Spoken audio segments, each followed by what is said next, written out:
ومن يضلل فلا هادي له أي فلن تجد له وليا مرشدا ونشهد أن لا إله إلا الله وحده لا شريك له هو الذي لا ضد له ولا ند له لا مثل له ولا مثيل له لا وزير له ولا كفيل له لا شبه له ولا شبيه له لا ولد له ولا والد له وهو الواحد الفرد الصمد لم يلد ولم يولد ولم يكن له كفوا أحد ونشهد أن سيدنا ونبينا وحبيبنا وبشيرنا ونذيرنا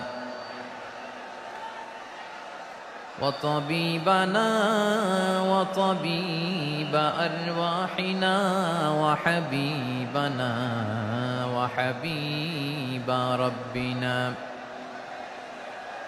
محمدا عبد الله ورسوله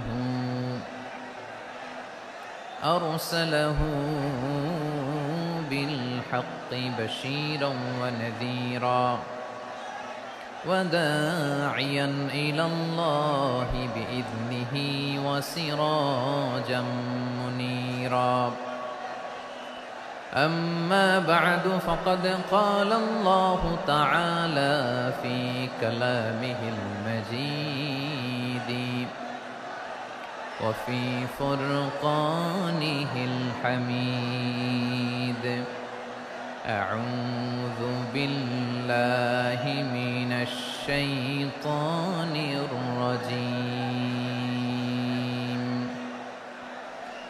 بسم الله الرحمن الرحيم ولقد كرمنا بني آدم وحملناهم في البر والبحر ورزقناهم من الطيبات وفضلناهم على كثير ممن خلقنا تفضيلا إن الله وملائكته يصلون على النبي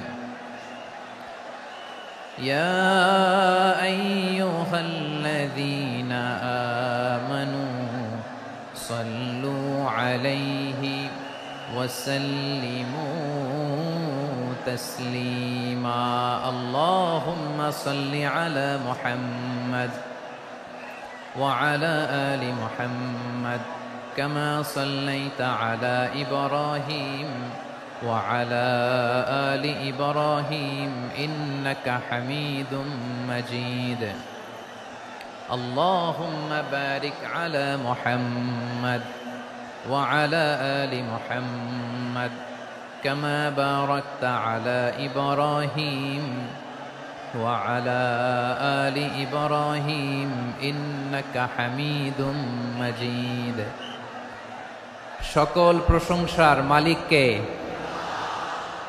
সকল ক্ষমতার উৎসকে কেউ যেটা পারে না পারে কে কেউ যেটা দেখে না দেখে কে সে আল্লাহর দরবারে আমরা শুকরগুজার হচ্ছি আমরা সবাই পড়ছি কালিমাতুশ শুকর আলহামদুলিল্লাহ সবাই একসাথে গলা ছেড়ে দিয়ে আওয়াজ করে পড়ুন রব্বানা লাকাল হামদ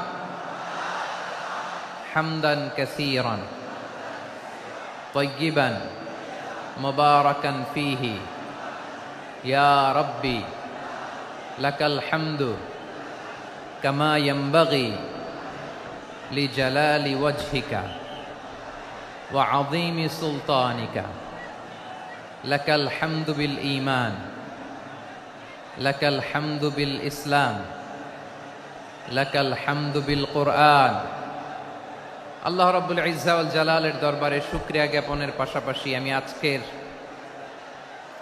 এই প্রোগ্রামের অর্গানাইজিং কমিটিকে অন্তরের অন্তঃস্থল থেকে ধন্যবাদ জানাতে চাই যে আদ-দ্বীন ফাউন্ডেশন অথরিটি তারা 3 দিন ব্যাপী যশোরের ফুলের হাটে এরকম চমৎকার গোছানো ওয়েল অর্গানাইজড একটা তাফসীরুল কোরআনের প্রোগ্রামের আয়োজন করেছে। আমি আল্লাহর শুকরিয়া জ্ঞাপনের পাশাপাশি তাদেরকে আমার অন্তরের অন্তঃস্থল থেকে শুকরিয়া, ধন্যবাদ এবং মোবারকবাদ জানাতে চাই। আজকের প্রোগ্রামে উপস্থিত আছেন বৃহত্তর খুলনা বিভাগের ব্যবসায়ী ভাইয়েরা, কর্মজীবী ভাইয়েরা, ছাত্র ভাইয়েরা, পর্দার আড়ালে মহিলা প্যান্ডেলে আমার মায়েরা, বোনেরা।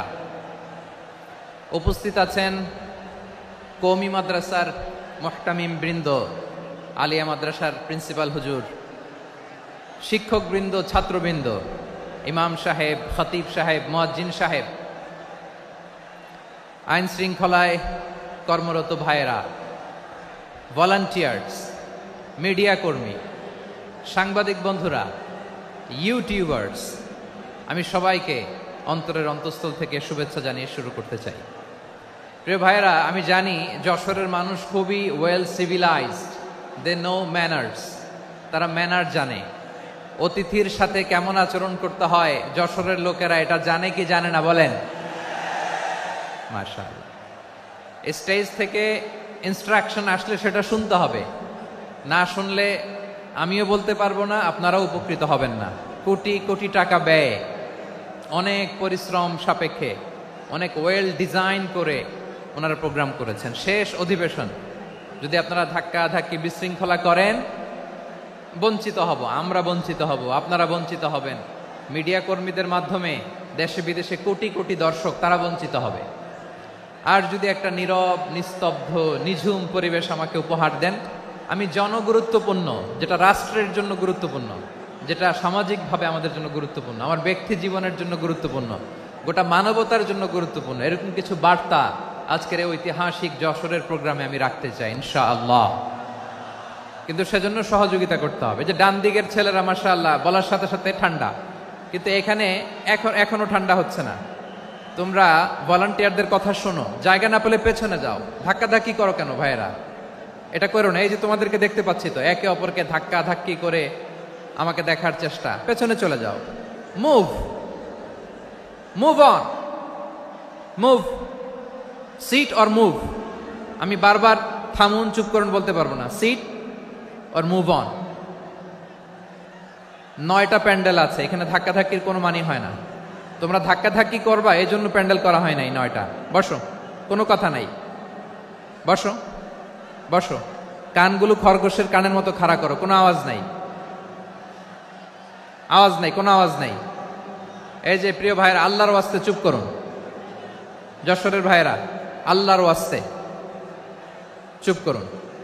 আমি 10 থেকে 0 গুনবো, এরপরে যদি আওয়াজ হয় চলে যাব, আমি চলে যাব, কিন্তু কোনো আওয়াজ নাই। আমি কিছু জিজ্ঞেস করলে উত্তর দেওয়ার সময় গলা ফাটায় আওয়াজ করতে হবে, ঠিক কিনা? বাস, এর বাইরে আর আওয়াজ নাই। 10 থেকে 0 গুনবো, হয় বসো, নয় অন্য প্যান্ডেলে যাও, কোনো আওয়াজ হবে না। 10, 9, 8, 7,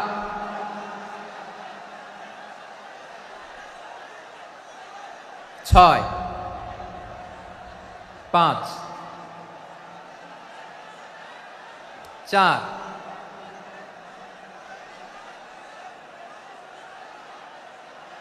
3, 2, 1, 0। প্রিয় ভাইয়েরা, অনেক আলোচনা হয়েছে 3 দিন ব্যাপী।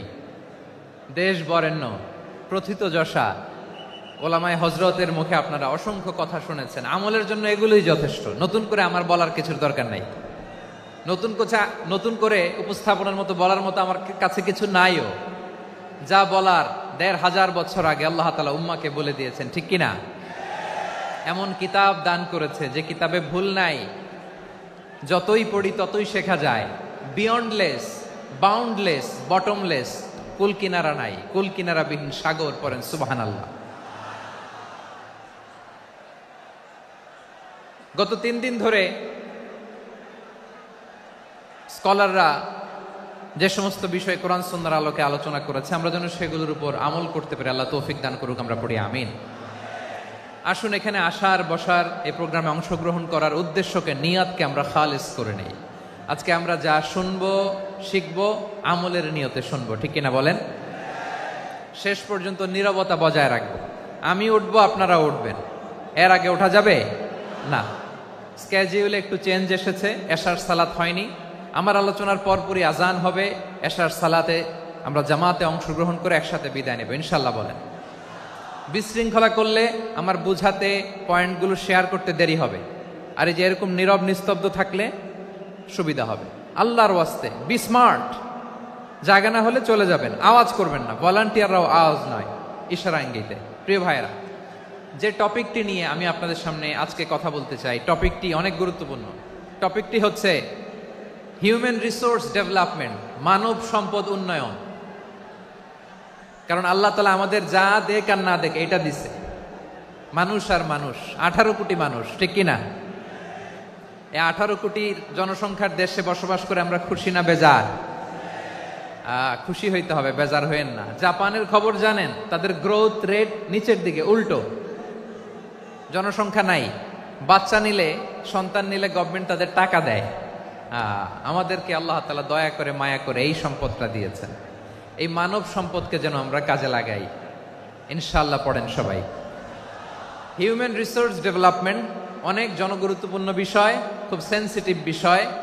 বুঝতে হবে যশোরের স্মার্ট ছেলেরা, এই যে আমি যাদেরকে দেখতে পাচ্ছি, all are the Gen Z of Jashore. Gen Z, ওরা স্মার্ট, ওরা ইশারা ইঙ্গিতে কাজ করে। এই যে পুরো গদি উল্টায় দিছে, ঠিক কিনা? 24-এর ছাত্র নাগরিক অভ্যুত্থান আমাদের দেখিয়ে দিচ্ছে কিভাবে চোখের ইশারায় গদি উল্টে দিতে হয়।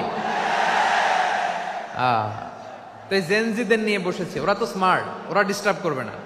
মেহরবানি করে আমার সাথে কানেক্ট করো, 1 to 1, brain to brain, eye to eye, eye contact করো আমার সাথে। তাকাও, কষ্ট হলো আমার দিকে তাকাও, আওয়াজ করা যাবে না, আমার দিকে তাকাও। প্রিয় ভাইয়েরা, হিউম্যান রিসোর্স ডেভেলপমেন্টের ব্যাপারে কিছু কথা বলবো। এই যে আমাদের বিশাল জনসংখ্যা, এই জনসংখ্যাকে কি করে জনসম্পদে রূপান্তরিত করা যায় এ ব্যাপারে কথা বলবো। আমি সূরাতু বনী ইসরাইলের 70 নম্বর আয়াত তেলাওয়াত করেছি। এই আয়াতের আলোকে কিছু কথা আমি আপনাদের সামনে বলবো। আল্লাহ তাআলা ইরশাদ করছেন, ওয়ালাকাদ কাররামনা বনী আদম ওয়া হামালনাহুম ফিল বাররি ওয়াল বাহরি ওয়া রাযাকনাহুম মিনাত তাইয়্যিবাত ওয়া ফাদ্দালনাহুম আলা কাসীরিম মিম্মান খালাকনা তাফদীলা। পড়েন আল্লাহু আকবার। রব্বুল আলামিন বলেন, ওয়ালাকাদ কাররামনা বনী আদম, আমি বনী আদমকে সম্মানিত করেছি, বনী আদমকে মর্যাদা দিয়েছি। ওয়া হামালনাহুম ফিল বাররি ওয়াল বাহর, বনী আদমকে জলে, স্থলে, স্থলে এবং সমুদ্রে চলাচলের বাহন দিয়েছি। ওয়া রাযাকনাহুম মিনাত তাইয়্যিবাত, তাদেরকে পবিত্র রিজিকের বন্দোবস্ত করেছি। ওয়া ফাদ্দালনাহুম আলা কাসীরিম মিম্মান খালাকনা তাফদীলা, আর আমি আল্লাহ যাদেরকে সৃষ্টি করেছি তাদের মধ্য থেকে বনী আদমকে আমি শ্রেষ্ঠ বানিয়েছি। আমরা শ্রেষ্ঠ, আমরা আশরাফুল মাখলুকাত। আমরা কি? এই যে এমনি চিল্লাচিল্লি করে, জিজ্ঞেস করলে বলে না। আমরা আশরাফুল মাখলুকাত। আমরা কি? শ্রেষ্ঠ, সবার চেয়ে সেরা। আমাদের মতো করে আল্লাহ কাউকে বানায় নাই। 2 পায়ে ভর করে, শির দ্বারা এরকম স্ট্যান্ড রেখে মাথা উঁচু করে দাঁড়াতে পারে এরকম কোন প্রাণী পৃথিবীতে আছে? এজন্য আল্লাহ বলেন, ওয়ালাকাদ কাররামনা বনী আদম, আমি বনী আদমকে সম্মানিত করেছি। তাদেরকে আমি মর্যাদা দিয়েছি, তাদেরকে আমি যত মর্যাদা দিয়েছি আমার কোন সৃষ্টিকে এত মর্যাদা দেই নাই। পড়েন সুবহানাল্লাহ। I have dignified the status of the sons of Adam. আদমের সব সন্তানের মর্যাদা আমি বাড়িয়েছি। আল্লাহ এখানে বলেননি ওয়ালাকাদ কাররামনাল মুমিনিন, আমি মুমিনের মর্যাদা বাড়িয়েছি, বলেছেন? আল্লাহ এখানে বলেন নাই ওয়ালাকাদ কাররামনাল মুসলিমিন, আমি মুসলিমের মর্যাদা বাড়িয়েছি। আল্লাহ বলেছেন ওয়ালাকাদ কাররামনা বানি আদম, আমি বনি আদমের সম্মান বাড়িয়েছি, হোক সে মুমিন কিংবা কাফের, মুসলিম কিংবা মুশরিক, আস্তিক কিংবা নাস্তিক, আরব কিংবা অনারব, যেই হোক না কেন আদম সন্তান সবগুলার মর্যাদা বাড়ায় দিয়েছে কে? সবার মর্যাদা আল্লাহ বাড়িয়েছে। মানুষ হিসেবে মর্যাদা। বিশ্বনবী সাল্লাল্লাহু আলাইহি ওয়াসাল্লাম ইহুদির লাশ দেখে দাঁড়িয়ে গেলেন। কার লাশ? আমার যশোরের ভাইয়েরা আওয়াজ করে বলুন, কার লাশ? ইহুদির লাশ দেখে দাঁড়ায় গেলেন। সাহাবারা বললেন ইয়া রাসূলুল্লাহ, আপনি দাঁড়ালেন যে, এটা তো ইহুদির লাশ। বিশ্বনবী বললেন আওয়ালাইসাত নাফসান, এটা কি মানুষ নয়? এটা হোক ইহুদি হোক খ্রিস্টান, এটা তো মানুষ। আমি মানুষ দেখে দাঁড়িয়েছি। আই স্যালিউট দ্য হিউম্যানিটি, আমি মানবতাকে সম্মান করেছি। পড়েন সুবহানাল্লাহ। তাহলে এই জমিনে মানুষের মর্যাদা বেশি, হোক আস্তিক হোক নাস্তিক, হোক মুমিন কিংবা কাফের। আদমের সন্তান হলে, মানুষ হলেই তার মর্যাদা বাড়িয়েছে কে? আমার কলিজার টুকরা যশোরের ভাইয়েরা, মানুষের মর্যাদা আল্লাহ এত বাড়িয়েছেন, মানুষ জীবিত থাকলেও যেমনি মর্যাদাবান, মরে গেলেও মর্যাদাবান। সুবহানাল্লাহ পড়েন। মানুষ মরে গেলে এই ডেড বডিটা কি হয়? পচে যায়, গলে যায়, মাটির সাথে মিশে যায়। তাই বলে আপনি ডেড বডির সাথে যাচ্ছে তাই করতে পারবেন না? পারবেন? কেউ যদি অন্যায় করে তাকে যদি আপনি শাস্তির আওতায় আনেন, যা মনে চায় করতে পারবেন না। তারা আগুন দিয়ে পোড়াতে পারবেন না, নাক কাটতে পারবেন না, কান কাটতে পারবেন না, অঙ্গ বিকৃতি করতে পারবেন না। কারণ মানব জাতির মর্যাদা স্বয়ং দিয়েছে কে? ডেড বডি পচে যাবে, গলে যাবে। তারপরে ইসলাম বলে না, খবরদার, এই মরা লাশটারও একটা মর্যাদা আছে না নাই? ইসলাম বলে এই লাশটা গলে যাবে, পচে যাবে, কিন্তু এটার অমর্যাদা করো না। কর্পূর দিয়ে, খেজুর পাতা দিয়ে এটাকে ওয়ার্ম ওয়াটার দিয়ে, গরম পানি দিয়ে ধৌত করো। সাদা শুভ্র ধবধবে কাপড় দিয়ে লাশটাকে তুমি কাভার করো। তারপরে খাটিয়ার মধ্যে লাশটাকে রেখে বিশাল একটা প্রোগ্রাম করো, একটা ফিউনারাল প্রোগ্রাম করো। ওই প্রোগ্রামের ডানে বায়ে পেছনে লাশটারে রাখলে হবে না, প্রোগ্রামের একেবারে সামনটাতে তুমি লাশটাকে রাখো। সুবহানাল্লাহ। একটা ফিউনারাল প্রোগ্রাম করতে হবে, তাকে শেষ বিদায় জানাতে হবে, যেটাকে আমরা জানাজা বলি। কি বলি? জানাজা মানে মাইয়েতের জন্য দোয়া, তার জন্য দোয়া করা হয়। তাকে একটা সিস্টেমেটিক অর্ডারে কবরে রাখা হয়, সুন্দরভাবে সেটাকে কবরস্থ করা হয়, মাটি দেয়া হয়, পানি দেয়া হয়। তার মানে মরে গেলেও মানুষের সম্মান বাড়ায় দিয়েছে কে? এজন্য আল্লাহ বললেন ওয়ালাকাদ কাররামনা বানি আদম, বনি আদমের সম্মান মর্যাদা আমি আল্লাহ বাড়িয়ে দিয়েছি। মানুষের সম্মানে তুমি কখনো আঘাত করো না, ঠিক কিনা? তাহলে ভাই, প্রথম মেসেজ হচ্ছে, the first and foremost message tonight to the people of Jashore. Allah বলেন I have dignified the status of son of Adam, আমি বনি আদম সবার মর্যাদা বাড়িয়ে দিয়েছি। হোক আস্তিক নাস্তিক, হোক কাফের কিংবা মুশরিক, তার মর্যাদা বাড়াই দিছে কে? যখন বন্যা হয় আমরা ত্রাণ নিয়ে যাই, আমরা শুধু মুসলমানদেরকে ত্রাণ দেই নাকি? হ্যাঁ, আমরা মুসলমানকেও দেই, অমুসলমানকেও দেই, হিন্দুকেও দেই, বৌদ্ধকেও দেই। যেখানেই মানবতা বিপন্ন সেখানে ইসলামের হেল্পিং হ্যান্ড আছে না নাই? সুবহানাল্লাহ। কি দিন আমরা পেয়েছি, কি বিধান আমরা পেয়েছি। ওয়ালাকাদ কাররামনা বানি আদম, আমি বনি আদমকে সম্মানিত করেছি। এরপর আল্লাহ বললেন ওয়া হামালনাহুম ফিল বাররি ওয়াল বাহর, মানুষকে স্থলে এবং সমুদ্রে চলাচলের বাহন আমি দিয়েছি। স্থলে কিভাবে চলবে, জলে কিভাবে চলবে, এই বাহনের ব্যবস্থা করেছে কে? এই জেনজি, এই সামড়া, ইরাম করতেছো কিসের জন্য? হ্যাঁ, ইরাম করলে চলবি? হ্যাঁ, বস বস বস বস। আওয়াজ করতেছো কেন? দিবা না, কথা বলতে দিবা না আমাকে? তো এইটা বুঝি তোমাদের ভালোবাসার নমুনা? তোমাদের ভালোবাসার কারণে যদি আমি কোথাও দাঁড়াতেই না পারি, কোথাও বসতে না পারি, কোথাও দুটা কথা বলতে না পারি, এই ভালোবাসা দিয়ে কি হবে আমার? বরং ঘামতে ঘামতে ঘর্মাক্ত হব, রক্তাক্ত হব, কিন্তু সেন্ট্রালি যে ইনস্ট্রাকশন আসবে সেই ইনস্ট্রাকশনের এক চুল আমরা ডানে বায়ে যাব না। এইটা গণজাগরণের জন্য এইটা দরকার, ইসলামী বিপ্লবের জন্য এইটা দরকার। তো আধা ঘন্টা ধরে যদি তোমাদেরকে থামানোই না যায়, এই লস্কর দিয়ে আমি কি করব? আল্লাহর ওয়াস্তে নো নো নো স্লোগান, চুপচাপ একেবারে আমার দিকে তাকাও। আল্লাহ বললেন ওয়া হামালনাহুম ফিল বাররি ওয়াল বাহার, জলে স্থলে আমি চলাচলের যানবাহনের ব্যবস্থা করেছি। আমরা স্থলে ঘোড়ার উপরে চড়ি, উটের উপরে চড়ি, গাড়ির উপরে চড়ি। এই যে গাড়ির ইঞ্জিন বানাইছি আমরা, এটার মেধা দিয়েছে কে? আবার সাগরের মধ্যে আমরা নৌযান, জলযান, বড় বড় জাহাজ দিয়ে এক মহাদেশ থেকে আরেক মহাদেশ যাই, এক দেশ থেকে মালামালগুলো আরেক দেশে পাঠাই। সাগরের ভেতরে নৌকাগুলোরে ধরে রাখলো কে? ওয়াল ফুলকিল্লাতী তাজরি ফিল বাহরি বিমা ইয়ানফাউন নাস। মানুষের উপকার আছে এরকম সরঞ্জামাদি নিয়ে সাগরের উপরে বিশাল বিশাল জলযানগুলো চলে, এগুলো ডুবে যায় না, কাত হয়ে যায় না, পড়ে যায় না। এগুলোকে স্থিতিস্থাপকতাকে ঠিক করে রাখলো কে? আপনারা জাহাজ দেখেছেন? জাহাজ, হ্যাঁ, বাড়ি চট্টগ্রাম হইলে দেখতে পারতেন, দেখছেন? বিশাল বিশাল জাহাজ, বিশাল জাহাজ মালামাল নিয়ে এক মহাদেশ থেকে আরেক মহাদেশে যায়।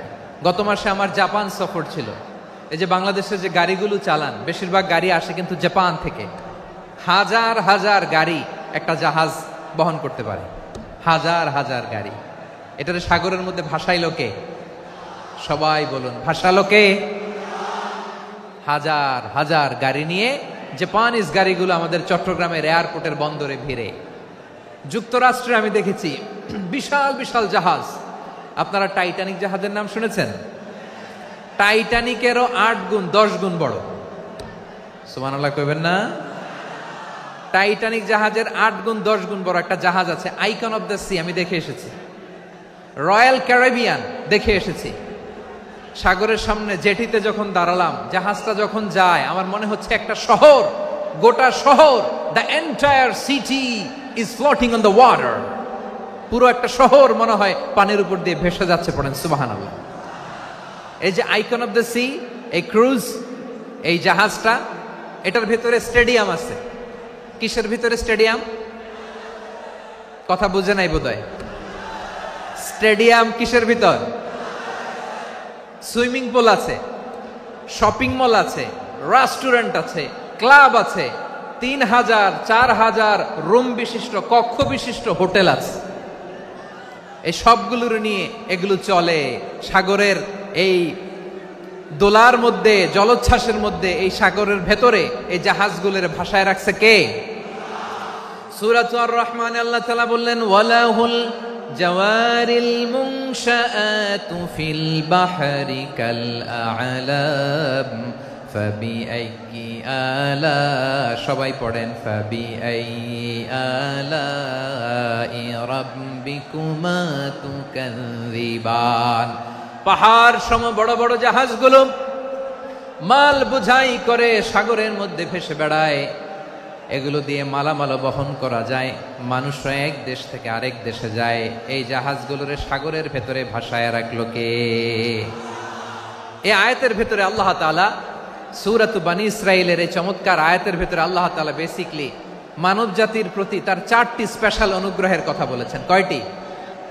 2টা বলে ফেলছি। 1 নাম্বার, ওয়ালাকাদ কাররামনা বনী আদম, আমি বনী আদমের সম্মান বাড়াইছি। নাকি মুসলমানদের? নাকি মুসল্লিদের? কার সম্মান বাড়িয়েছি? বনী আদমের। তাহলে human dignity, the first part of the verse talks about the human dignity. 2 number অংশ আল্লাহ তাআলা বললেন ওয়া হামালনাহুম ফিল বাররি ওয়াল বাহর, স্থলে এবং সমুদ্রে আমি তাদের জন্য চলাচলের বাহন দিয়েছি। সুবহানাল্লাহ। তার মানে smooth movement on land and sea, জলে এবং স্থলে যাতে আমরা স্মুথলি মুভ করতে পারি আল্লাহ তাআলা দিয়েছেন। 3 নম্বরে আল্লাহ তাআলা বললেন ওয়া রাযাকনাহুম মিনাত তাইয়্যিবাত, মানুষের জন্য আমি পবিত্র রিজিকের ব্যবস্থা করেছি। জলে এবং স্থলে যত প্রাণী আছে সবগুলা প্রাণীকে রিজিক দেয় কে? আমাদেরকে রিজিক দেয় কে? সাগরের মাছগুলোকে, বড় বড় তিমি মাছগুলোরে রিজিক দেয় কে? বাতাসের মধ্যে ভেসে বেড়ানো বড় বড় পাখিগুলো, স্ক্যান্ডিনেভিয়ান কান্ট্রি থেকে লক্ষ লক্ষ কোটি কোটি পাখিগুলো যে এক দেশ থেকে আরেক দেশে ট্রান্সফার হয়, এগুলোর রিজিক দেয় কে? রব্বুল আলামিন বলেন, ওয়ামা মিন দাব্বাতিন ফিল আরদি ইল্লা আলাল্লাহি রিজকুহা ওয়া ইয়ালামু মুস্তাকাররাহা ওয়া মুস্তাওদাআহা কুল্লুন ফি কিতাবিম মুবিন। আল্লাহু আকবার। রব্বুল আলামিন বলেন, ভূপৃষ্ঠে বিচরণশীল যত প্রাণী আছে সব প্রাণীগুলোকে আমি আল্লাহ আমার নিজের কুদরতে রিজিকের বন্দোবস্ত করি। এই প্রাণীগুলো কোথায় থাকে, কোথায় যায়, সব জায়গায় আমি রিজিক পৌঁছে দেই। রিজিক কেউ দিতে পারে না, রিজিকের মালিক কে? রিজিকের মালিক তিনি আল্লাহ। এজন্য আল্লাহ তাআলা বললেন, ওয়ারাযাকনাহুম মিনাত তাইয়্যিবাত। এরপর আল্লাহ বললেন, ওয়া ফাদ্দালনাহুম আলা কাসীরিম মিম্মান খালাকনা তাফদীলা। আমি যত প্রাণী সৃষ্টি করেছি সকল প্রাণীর মধ্যে মানুষের মর্যাদা, শ্রেষ্ঠত্ব আমি দিয়েছি। সুবহানাল্লাহ পড়েন। তাহলে এক নম্বরে আল্লাহ বললেন, আমি বনি আদমের মর্যাদা বাড়ালাম। এরপরে বললেন, স্থলে এবং সমুদ্রে চলাচলের জন্য যানবাহন দিলাম। 3 নম্বরে আল্লাহ বললেন, পবিত্র রিজিকের ব্যবস্থা করে দিলাম। এরপরে আল্লাহ বললেন, যত প্রাণী আছে, সৃষ্টি আছে, সবগুলার উপরে আমি মানুষকে শ্রেষ্ঠত্ব দিলাম। সুবহানাল্লাহ। তাহলে সবচেয়ে বেশি শ্রেষ্ঠত্ব মানুষের। কার? মানুষের। শুধু তাই নয় প্রিয় ভাইরা, আকাশ এবং জমিনে যা কিছু আছে সবকিছু মানুষের জন্য, মানুষের কল্যাণে, মানুষের প্রয়োজনে, মানুষের বশীভূত করে সৃষ্টি করেছেন কে? রব্বুল আলামিন বলেন, হুয়াল্লাযী খালাকা লাকুম মা ফিল আরদি জামিআ। এই জমিনের মধ্যে যা কিছু আমি আল্লাহ সৃষ্টি করেছি সব কিছু আমি মানুষের জন্য সৃষ্টি করেছি। পড়েন সুবহানাল্লাহ। হুয়াল্লাযী খালাকা লাকুম মা ফিল আরদি জামিআ। যা আছে সব আমাদের জন্য, সব আমাদেরকে সার্ভিস দেওয়ার জন্য, আমাদের উপকারের জন্য, আমাদের কল্যাণের জন্য। আওয়াজ করে সবাই পড়ুন আল্লাহু আকবার। অন্য আয়াতে আল্লাহ বললেন, ওয়াসাখখারা লাকুম মা ফিস সামাওয়াতি ওয়া মা ফিল আরদি জামিআম মিন ইন্না ফি যালিকা লাআয়াতিন লিকাউমি ইয়াতাফাক্কারুন। প্রথমে আয়াতে আল্লাহ বললেন, জমিনে যা আছে সব তোমাদের কল্যাণে আমি সৃষ্টি করলাম। এরপরে আল্লাহ বললেন, আকাশেও যা আছে সব তোমাদের জন্য সৃষ্টি করলাম, তোমাদের অনুগত বানায় দিলাম। পড়েন সুবহানাল্লাহ। মানুষের কি ব্রেইন দেখেন! মানুষ জমিন ছেড়ে আকাশে চলে যায়। পাখি দেখে মানুষের শখ হলো, পাখি যেহেতু উঠতে পারে আমরাও পারবো। অরবিল রাইড, উইলবার রাইড, 2 ভাই মিলে আঁকাঝোঁকা করতে করতে করতে করতে প্লেন বানায় ফেললো। কোন সুবহানাল্লাহ। এখন পাখিও ওরে, আমরাও ওরি। এরপরেই মানুষের কৌতূহল থামে না এখানে। মানুষ চলে গিয়েছে চাঁদে। কোথায় গেছে? এখন কিন্তু চাঁদে জমি বিক্রি হয় জানেন। পৃথিবী নিয়ে মারামারি শেষ। রাশিয়া আমেরিকা এখন ধরছে চাঁদ আর মঙ্গল গ্রহ। এখন চাঁদে জমি বিক্রি হয়, মঙ্গলে জমি বিক্রি হয়। এই চাঁদ, মঙ্গল, বৃহস্পতি, শনি সব আল্লাহ তাআলা আমাদের জন্য বানিয়েছেন। সুবহানাল্লাহ পড়েন। মানুষ সাগরের উপরে চড়ে, শূন্যে ভেসে বেড়ায়, পাহাড় কেটে সুড়ঙ্গ বানায়, টানেল বানায়। মানুষ ব্রডব্যান্ডের লাইন নিয়ে যায় সাগরের ভেতর দিয়ে, এক দেশ থেকে আরেক দেশে, এক মহাদেশ থেকে আরেক মহাদেশে। সুবহানাল্লাহ পড়েন। তার মানে গোটা বিশ্বের সব কিছুর উপরে control, superiority over all creatures, সব কিছুর উপর কন্ট্রোল, মনিটরিং, নিয়ন্ত্রণ, এটা প্রতিষ্ঠা করে দিয়েছে কে? এজন্যই মানুষের শ্রেষ্ঠত্ব। ওয়ালাকাদ কাররামনা বানি আদম। আমি বনি আদমের সম্মান বাড়িয়েছি, মর্যাদা আমি বাড়িয়ে দিয়েছি এই কারণে, কারণ মানুষ সবকিছুর উপর নিয়ন্ত্রণ নিতে পারে।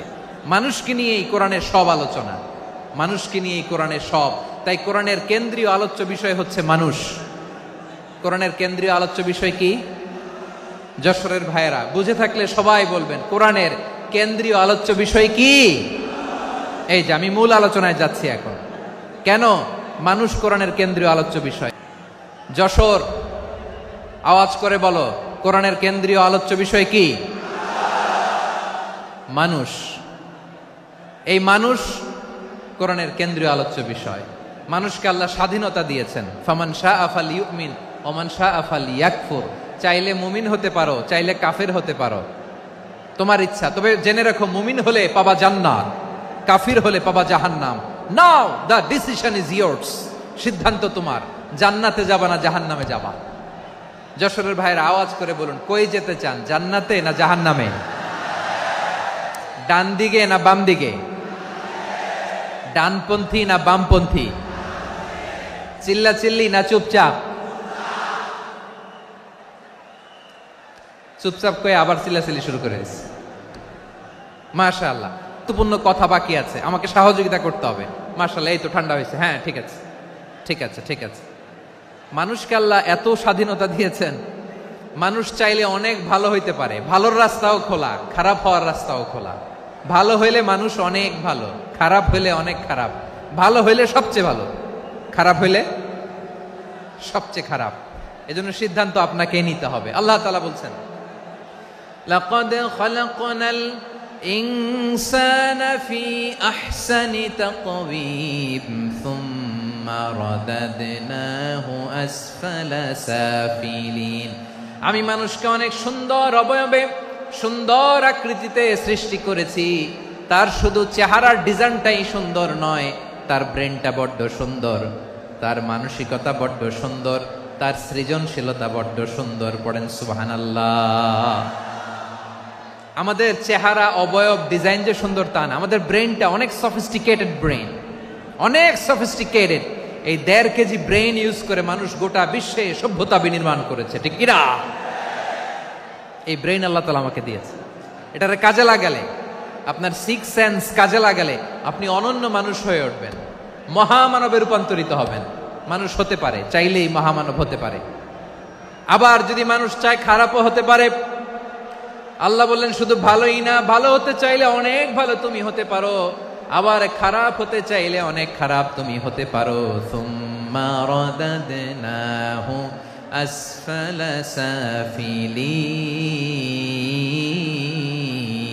সাফিলিন। খারাপ হলে একেবারে খারাপ হতে পারো, নিকৃষ্ট হলে একেবারে নিকৃষ্ট হতে পারো, ভালো হলেও ভালো হতে পারো। কোন সুবহানাল্লাহ। এবার আওয়াজ করে বলুন, ভালো হতে চাই না খারাপ? শ্রেষ্ঠ না নিকৃষ্ট? মানুষ ভালো হলে মানুষ ফেরেশতার চেয়েও ভালো, মানুষ খারাপ হলে সে পশুর চেয়েও খারাপ। কথা ঠিক কিনা বলেন? ভালো হলে ফেরেশতার চেয়েও ভালো, খারাপ হলে পশুর চেয়েও নিকৃষ্ট।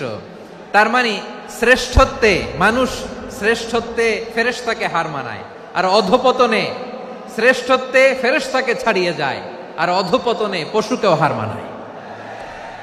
আই রিপিট, আমি আবারও বলছি, মানুষ শ্রেষ্ঠত্বে ফেরেশতাকে ছাড়িয়ে যায়, আর অধপতনে সে পশুকেও হার মানায়। আওয়াজ করে বলতে হবে, ঠিক কি না? এটার প্রমাণ কি? মানুষ শ্রেষ্ঠ হইলে যে ফেরেশতার চেয়েও সেরা, তার প্রমাণ কি? আল্লাহ তাআলা বলছেন, ওয়া ইয কুলনা লিল মালাইকাতি ইসজুদু লি আদম ফাসাজাদু ইল্লা ইবলিস আবা ওয়াস্তাকবারা ওয়া কানা মিনাল কাফিরিন। আল্লাহ বলেন, স্মরণ করো সে সময়ের কথা যখন আমি ফেরেশতাদেরকে বললাম, ও ফেরেশতারা আদমকে সেজদা দাও। সব ফেরেশতারা সম্মান সূচক সেজদা আদমকে দিল। তারা আদমের জন্য সেজদায় লুটিয়ে পড়লো, একজন ছাড়া, তার নাম ইবলিস। আওয়াজ করে বলেন, তার নাম কি? সে অহংকার প্রদর্শন করলো, সে কাফের হয়ে গেল। বাকি সব ফেরেশতারা সেজদা দিল। সুবহানাল্লাহ। আবার আদম আলাইহিস সালামকে আল্লাহ জিজ্ঞেস করলেন, সব বলে দিল উত্তর, কিন্তু ফেরেশতাদেরকে একই প্রশ্ন জিজ্ঞেস করলেন, তারা উত্তর করতে পারে নাই। তার মানে এর মধ্য দিয়ে প্রমাণিত হয়, মানুষ ভালো হলে ফেরেশতার চেয়েও ভালো, ফেরেশতার চেয়েও মানুষের মর্যাদা বাড়িয়ে দিয়েছে কে? সব নূরের ফেরেশতা যখন মাটির আদমকে সেজদা দেয়, এটা প্রমাণ করে ফেরেশতার চেয়েও মানুষের মর্যাদা বাড়িয়ে দিয়েছে কে?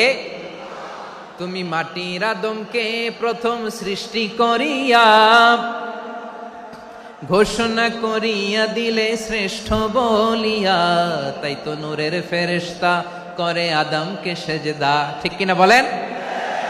তাই তো নূরের ফেরেশতা করে আদমকে সেজদা, সবার চেয়ে সম্মান দিলে মাটির আদমকে। আল্লাহু আল্লাহু তুমি জাল্লে জালালুহু, শেষ করা তো যায় না গে তোমার গুণগান। পড়েন না? পড়েন। আল্লাহু আল্লাহু তুমি জাল্লে জালালুহু, শেষ করা তো যায় না গে তোমার গুণগান। আল্লাহু আল্লাহু আল্লাহু আকবার।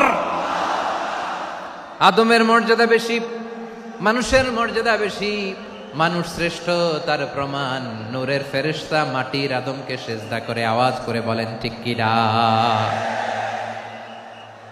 তাহলে মানুষ ভালো হলে ফেরেশতার চেয়ে ভালো। আবার মানুষ যদি খারাপ হয় সে পশুর চেয়েও খারাপ, অধপতনে পশুত্বকে হার মানায়। তার প্রমাণ কি? তার প্রমাণ হচ্ছে যশোরের ভাইরা দেখবেন পত্রিকায় নিউজ পেপারে মাঝে মাঝে এরকম দেখা যায়, এক মানুষ আরেক মানুষকে হত্যা করে 20 টুকরা করে বস্তার ভিতরে ভরেছে। আপনারা এই নিউজ পড়েন নাই না? দেখেন নাই?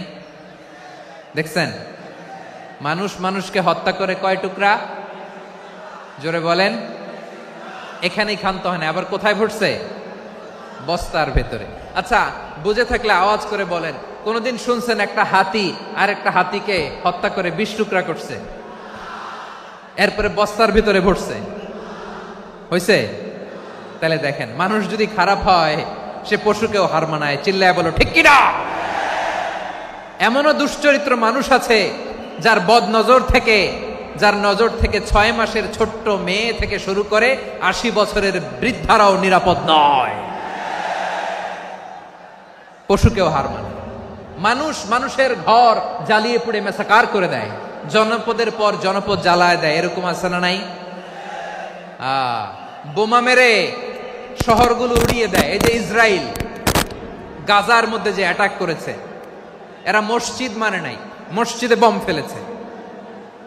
এরা খ্রিস্টানদের চার্চ গির্জা মানে নাই, গির্জায় বম ফেলেছে। পৃথিবীর ইতিহাসে never happened in the history of the world that someone bombed on a hospital, on an ICU center. এমন হাসপাতাল যেখানে আইসিইউর রোগীরা আছে, ওই হাসপাতালের উপরও ইসরায়েলি সৈনিকেরা বোমা মেরেছে। জোরে বলেন ঠিক কিনা? এরা মানুষ? আওয়াজ করে বলেন, এরা মানুষ না। প্রিয় ভাইয়েরা, চোখ কান নাক মুখ থাকলেই মানুষ না। যা সামনে দেখেন এগুলো সব মানুষ না, এগুলো জনসংখ্যা। এগুলো কি? সবাই বলুন, এগুলো কি? বাড়ছে জনসংখ্যা, কমছে মানুষ। বাড়ছে জনসংখ্যা, কমছে। এই দুনিয়া এখন তো আর সেই দুনিয়া নাই, মানুষ নামের মানুষ আছে দুনিয়া বোঝাই, সেই মানুষের ভিড়ে আমার আসল মানুষ নাই। ঠিক কিনা? আসল মানুষের বড্ড অভাব, আসল মানুষের বড্ড অভাব। আমার ভাইয়েরা, মানুষ খারাপ হলে পশুকেও হার মানায়। মানুষে পার্থক্য আছে। নাক কান চোখ মুখ থাকলেই মানুষ নয়। বাড়ছে জনসংখ্যা, কমছে মানুষ। চিল্লায় বলো ঠিক কিনা? তাহলে আমরা বুঝলাম, মানুষ ভালো হলে অনেক ভালো, খারাপ হলে অনেক খারাপ। ও আমার কলিজার টুকরা যশোরের ভাইয়েরা, আসুন না 3 দিন ব্যাপী এই তাফসিরুল কোরআনের ঐতিহাসিক প্রোগ্রাম থেকে আমরা সিদ্ধান্ত নেই, আমরা ভালো মানুষ হব নাকি খারাপ মানুষ হব। কলিজা থেকে, প্রাণ থেকে আওয়াজ করে সবাই বলুন, ভালো মানুষ নাকি খারাপ মানুষ? ভালো মানুষ হইতে হবে। ভালো মানুষ যারা জগৎটাকে এনলাইটেন করবে, যারা এনলাইটেন করবে, যারা সত্যের বীর সেনানী হয়ে দাঁড়াবে, যারা সত্যের পক্ষে কথা বলবে, যারা জালিমের মসনদকে ভেঙে খান খান করে দেবে। এরকম হওয়ার দরকার আছে না নাই? এরকম ভালো মানুষ আমরা হতে চাই কি চাই না? মানুষকে যত্ন নিলে মানুষ যে কত ভালো হয় আপনি কল্পনাও করতে পারবেন না। এই যে আপনাদের যশোরে যে ভালো ছেলেগুলো আছে, যে ভালো তরুণগুলো আছে, যে যুবকগুলো আছে, যে ভালো আলেমরা আছে, ভালো নেতারা আছে, সবাই যদি তাদের মতো হতো পুরো যশোরটা একটা জান্নাতের টুকরা হয়ে যেত। আওয়াজ করে বলেন ঠিক কি না? মানুষকে নার্চারিং করলে, মানুষকে পলিশ করলে, মানুষকে গ্রুমিং করলে, মানুষকে সঠিক তারবিয়া দিলে মানুষ অনন্য হয়ে ওঠে। প্রতিটি মানুষ অনন্য। আমি অনন্য, আপনি অনন্য, আমরা সবাই অনন্য। সুবহানাল্লাহ বলেন। মানুষকে আল্লাহ তাআলা দিয়েছেন অসীম ক্ষমতা, অসীম ক্ষমতা। সুবহানাল্লাহ। একটা মানুষ পারে না এমন কিছু নাই, একটা মানুষ পারে না এমন কিছু নাই। বিশ্বাস করতে হবে, মানুষ যা কল্পনা করতে পারে ওইটা মানুষ করে দেখাতে পারে। যশোরের ভাইয়ের, আই রিপিট, আমি আবারও বলছি, এই চিল্লাচিল্লি করলে আমার এই গুরুত্বপূর্ণ কথা তোমরা মিস করবা, মিস করবা। কপাল পড়া হয়েও না, আওয়াজ করে কপাল পড়া হবে না। আমার দিকে তাকাও। মানুষ, মানুষ যা কল্পনা করতে পারে সেটা মানুষ করে দেখাতে পারে। তুমি তোমার কল্পনার রাজ্যকে সাজাও, তোমাকে হারাতে পারে এমন কোন শক্তি আল্লাহর জমিনে নাই। তোমার কি শক্তি, কি সম্ভাবনা তুমি জানোই না মিয়া। তুমি এদিকে তাকাও কেন? তোমার রাস্তা তো ওই দূরে। তুমি কোথায় যাবে, আল্লাহ তোমার টেনে কোথায় নিয়ে যাবে তুমি কিছুই জানো না। প্ল্যান বিগ, ড্রিম বিগ, কল্পনার শক্তিকে বড় করো। মানুষ যা কল্পনা করতে পারে মানুষ তা করে দেখাতে পারে। মানুষের কাছে অসাধ্য কিছু নাই মৃত্যু ছাড়া, এক্সেপ্ট ডেথ। মৃত্যু ছাড়া মানুষ সবকিছুকে জয় করতে পারে। মৃত্যু ছাড়া যে কোনো অসাধ্যকে সাধন করার ক্ষমতা মানুষকে দিয়ে দিয়েছে কে? হারার জন্য তোমার জন্মই হয় নাই, তোমার জন্ম হয়েছে জিতার জন্য, বিজয়ের জন্য তোমার জন্ম। মানুষের শুরুটাই হয় বিজয় দিয়ে। যশোর, আওয়াজ করে বলো, মানুষের শুরু হয় কি দিয়ে? আমরা যখন আমার পিতার পৃষ্ঠদেশে ছিলাম, পিতার পৃষ্ঠদেশ থেকে শুক্রাণু যখন মায়ের গর্ভদেশে যেয়ে পড়ে, কতটা শুক্রাণু ভ্রমণ শুরু করে জানো? 20 কোটি শুক্রাণু। একবার সিমেন আউট হলে সেখানে 20 কোটি শুক্রাণু থাকে, ভ্রমণ শুরু করে। ওই 20 কোটি শুক্রাণুর মধ্যে থেকে তুমি আমি আজকে এক বিকশিত শুক্রাণু মানব রূপে পৃথিবীতে এসেছি। সুবহানাল্লাহ। ওই 20 কোটি শুক্রাণুর প্রতিযোগিতায় সবাইরে পেছনে ফেলে সেদিন আমি সফল হয়েছিলাম, সেদিন আমি বিজয়ী হয়েছিলাম। সেদিন আমি এত ছোট ছিলাম মাইক্রোস্কোপ দিয়েও আমার অস্তিত্ব টের পাওয়া যায় না। আমি এত তুচ্ছ ছিলাম, নগণ্য ছিলাম। আমার কান ছিল না, আমার চোখ ছিল না, আমার হাত ছিল না, আমার জন্য রিকমেন্ডেশন করার মতো মামু ছিল না, খালা ছিল না, কেউ ছিল না। তারপরেও ওই প্রতিযোগিতায়, ওই কম্পিটিশনে যখন আমারে কেউ হারাতে পারে নাই, আল্লাহর জমিনেও আমারে কেউ হারাতে পারে না। হারার জন্য তোমার জন্মই হয় নাই, তুমি আসছই জিতার জন্য। সুবহানাল্লাহ। বিশ্বনবী বলেন, আন্নাসু মাআদিন কামাআদিনি যাহাবি ওয়াল ফিদ্দা খিয়ারুহুম ফিল জাহিলিয়াতি খিয়ারুহুম ফিল ইসলাম। Peoples are like mines of gold and silver. সোনার খনি, রূপার খনি, এর চেয়েও বড় খনি হচ্ছে এই মানব সম্পদের খনি। আওয়াজ করে বলেন আল্লাহু আকবার। আল্লাহ তাআলা এই সম্পদ আমাদেরকে দিয়েছে। বিশ্বনবী বলেন, মানুষ হচ্ছে খনির মতো। খিয়ারুহুম ফিল জাহিলিয়াতি খিয়ারুহুম ফিল ইসলাম। জাহিলি যুগে যারা সেরা, ইসলামেও তারা সেরা। ইদা ফাকুহু, যদি তারা বুঝবান হয় তাহলে তাদেরকে সেরা বানায় দিবে কে? তাহলে মানুষের চেয়ে সেরা কেউ হতে পারে? মানুষের চেয়ে অনন্য কেউ হতে পারে? মানুষকে কেউ হারাতে পারে? আওয়াজ করে বলো, তোমাকে কেউ হারাতে পারবে? এই সাহস জাগছে আজকের আলোচনা থেকে। আমি তুমি অনন্য, আমাকে তোমাকে হারায় দেওয়া এত সহজ না, ঠিক কিনা? একটা কথা জীবনের সাথে সেট করে নিতে হবে, আমি জিতি নয় শিখি, আমি কখনো হারি না। জীবনের সাথে সেট করে নাও, জেনজি অফ যশোর, আমি কখনো হারি না, আমি হয় জিতি নয় শিখি। চিল্লায় বলো ঠিক কিনা? আমি কখনো হারি না, আমার হারানো এত সোজা না। কি সাহস জাগছে? বুকে সাহস জাগছে? তাকবীর পড়ো, লিল্লাহে তাকবীর। তাহলে বিশ্বনবী বললেন, নাসু মাআদিন, মানুষ হচ্ছে খনি। এই ধাক্কা ধাক্কি আমি জানি এগুলো ভালোবাসার ধাক্কা ধাক্কি, এজন্য আমি সহ্য করে নেই। এগুলো যে ভালোবাসার ধাক্কা ধাক্কি এটা আমরা বুঝি। পৃথিবীর কোন আইন, সিকিউরিটি প্রটোকল দিয়ে এটারে মানানো যাবে না,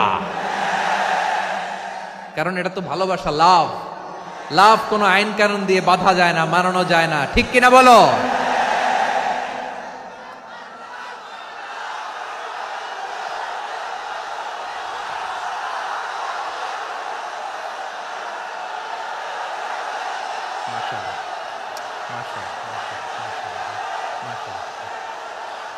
ঠিক আছে, বসুন বসুন বসুন। আল নাসু মাআদিন, মানুষ হচ্ছে খনি, এই খনির যত্ন নিতে হবে। আমার মা বাবা যারা এসেছেন, আপনার ছেলে মেয়ের যত্ন নেন। আপনার ছেলের মধ্যে যে কি পটেনশিয়াল আপনি জানেন না।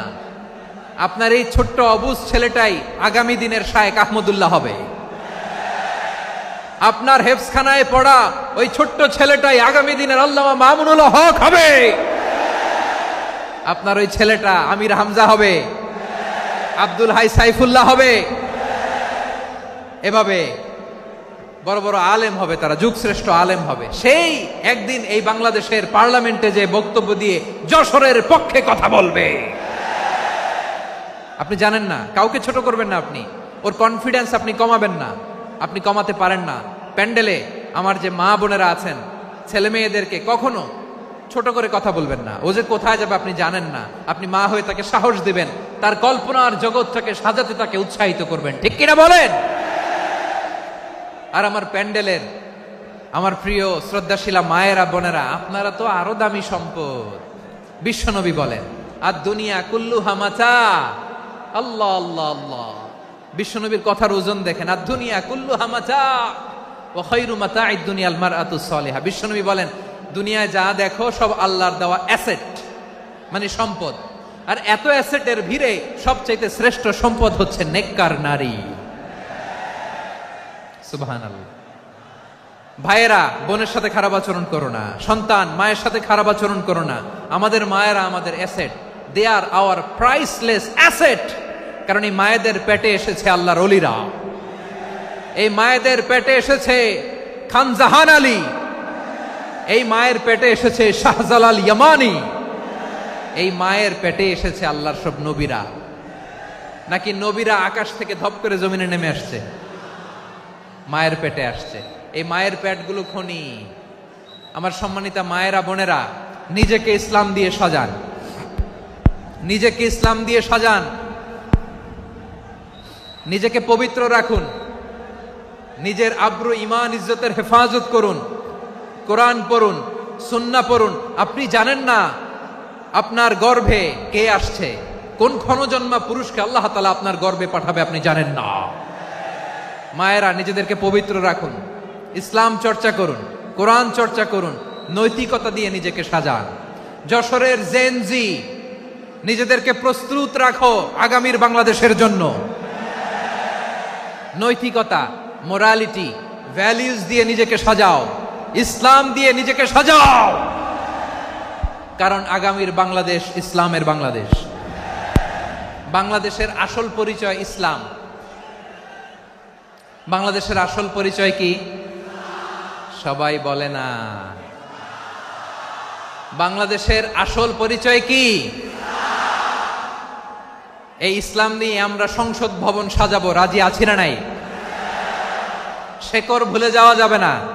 আমরা ধাপে ধাপে শারিয়া আইনের দিকে যাব ইনশাআল্লাহ, কিন্তু জঙ্গিবাদ দিয়ে নয়, কট্টর পন্থা দিয়ে নয়।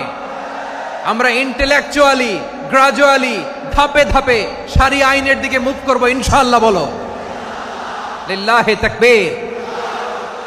এদেশের আসল পরিচয়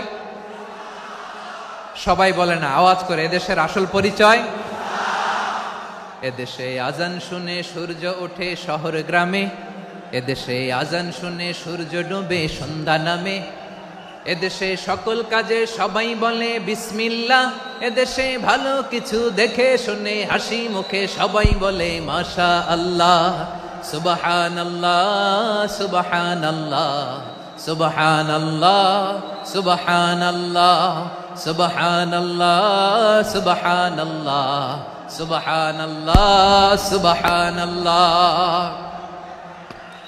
ও নবীন তরুণ তোমার কিসের এত ভয়, জেনে রেখো বাংলাদেশের আসল পরিচয়। বাংলাদেশের আসল পরিচয় ইসলাম। আওয়াজ তুলে বলো, আসল পরিচয় কি? এদেশে পরস্পরে দেখা হলে দেয় সালাম, এদেশে আমজনতার হৃদয় জুড়ে পাক্কালাম, ঠিক কি না? এদেশে বিপদ এলে সর্বজনে সর্বক্ষণে দোয়া পড়ে ইন্না লিল্লাহ সুবহানাল্লাহ সুবহানাল্লাহ সুবহানাল্লাহ সুবহানাল্লাহ।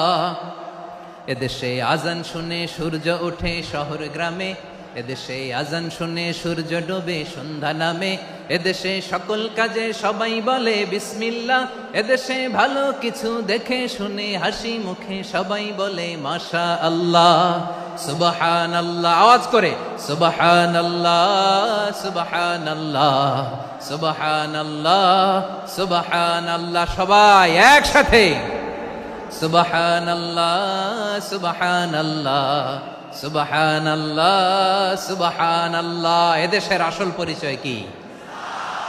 আওয়াজ করে বলতে ভয় লাগে। এদেশের আসল পরিচয় কি? ইসলাম দিয়ে আমাদের সংসদ ভবন চলুক, আমরা চাই কি চাই না? বঙ্গভবনে লা ইলাহা ইল্লাল্লাহর পতাকা উড়ুক, আমরা চাই কি চাই না?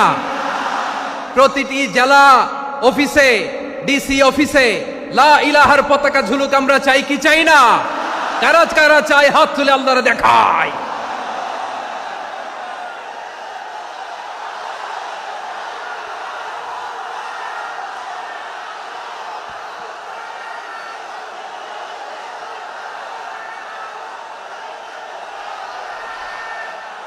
মাশাআল্লাহ মাশাআল্লাহ মাশাআল্লাহ মাশাআল্লাহ। যশোর, আওয়াজ করে বলো, ভালো মানুষ না খারাপ মানুষ? বুঝে বলছো তো? মানুষ ভালো হলে যে কত ভালো। এই মানুষকে যত্ন নিলে, মানুষকে মানুষ বানালে যে সে কি হতে পারে শুনবা?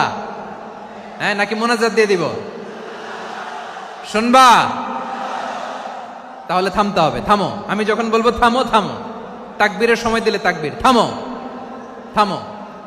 মানুষকে যত্ন নিলে, এই এদিকে এদিকে, ড্রোন নামায় ফেলো। হয়েছে, ড্রোনের ফুটেজ হয়ে গেছে, এবার ড্রোন নামায় ফেলো। আমার দিকে তাকাও। মানুষকে, তোমরা এদিক সেদিক তাকালে তো গুরুত্বপূর্ণ পয়েন্ট মিস হয়ে যাবে। এদিকে এদিকে, হ্যাঁ ঠিক আছে, এদিকে। মানুষকে যত্ন নিলে মানুষের মধ্যে যারা কি পটেনশিয়াল রেখেছে। আমি জাপানের দুইটা উদাহরণ দেই। জাপানের, এই এই এভাবে এভাবে হবে,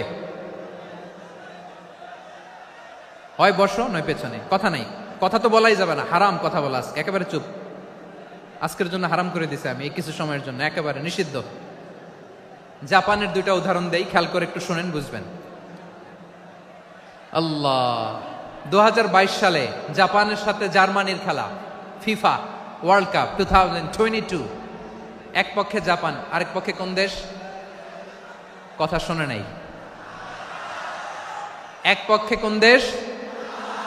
আরেক পক্ষে সবাই। এক পক্ষে আরেক পক্ষে। ওই খেলায় জিতেছিল জাপান, জিতেছিল 22 সালের এই ফিফা ওয়ার্ল্ড কাপে। জাপান ফুটবল খেলায় জিতে, as a part of their celebration তারা খেলার পরে পুরো স্টেডিয়ামটারে ক্লিন করে। The fan base of Japan, লক্ষ লক্ষ মানুষ খেলা দেখতে যায়, তো এত ডাস্টবিনও তো নাই। তো যারা ডাস্টবিনে জায়গা পায় নাই, তারা এই যে চকলেটের প্যাকেট, পানির বোতল, চিপসের প্যাকেট তারা এদিকে সেদিকে রেখে দিয়েছে। জাপানের ভক্তরা, জাপানের ফলোয়াররা, as a part of their celebration তারা খেলার পরে পুরো স্টেডিয়ামের সব ময়লা আবর্জনা ক্লিন করে তারপরে বিদায় নিয়েছে। তাদেরকে কি ক্লিন করার দায়িত্ব দেয়া হয়েছিল? এই যশোর, জাপানের যে ছেলেরা খেলা দেখতে গেছিল ওদেরকে কি ক্লিন করার দায়িত্ব দিছিল?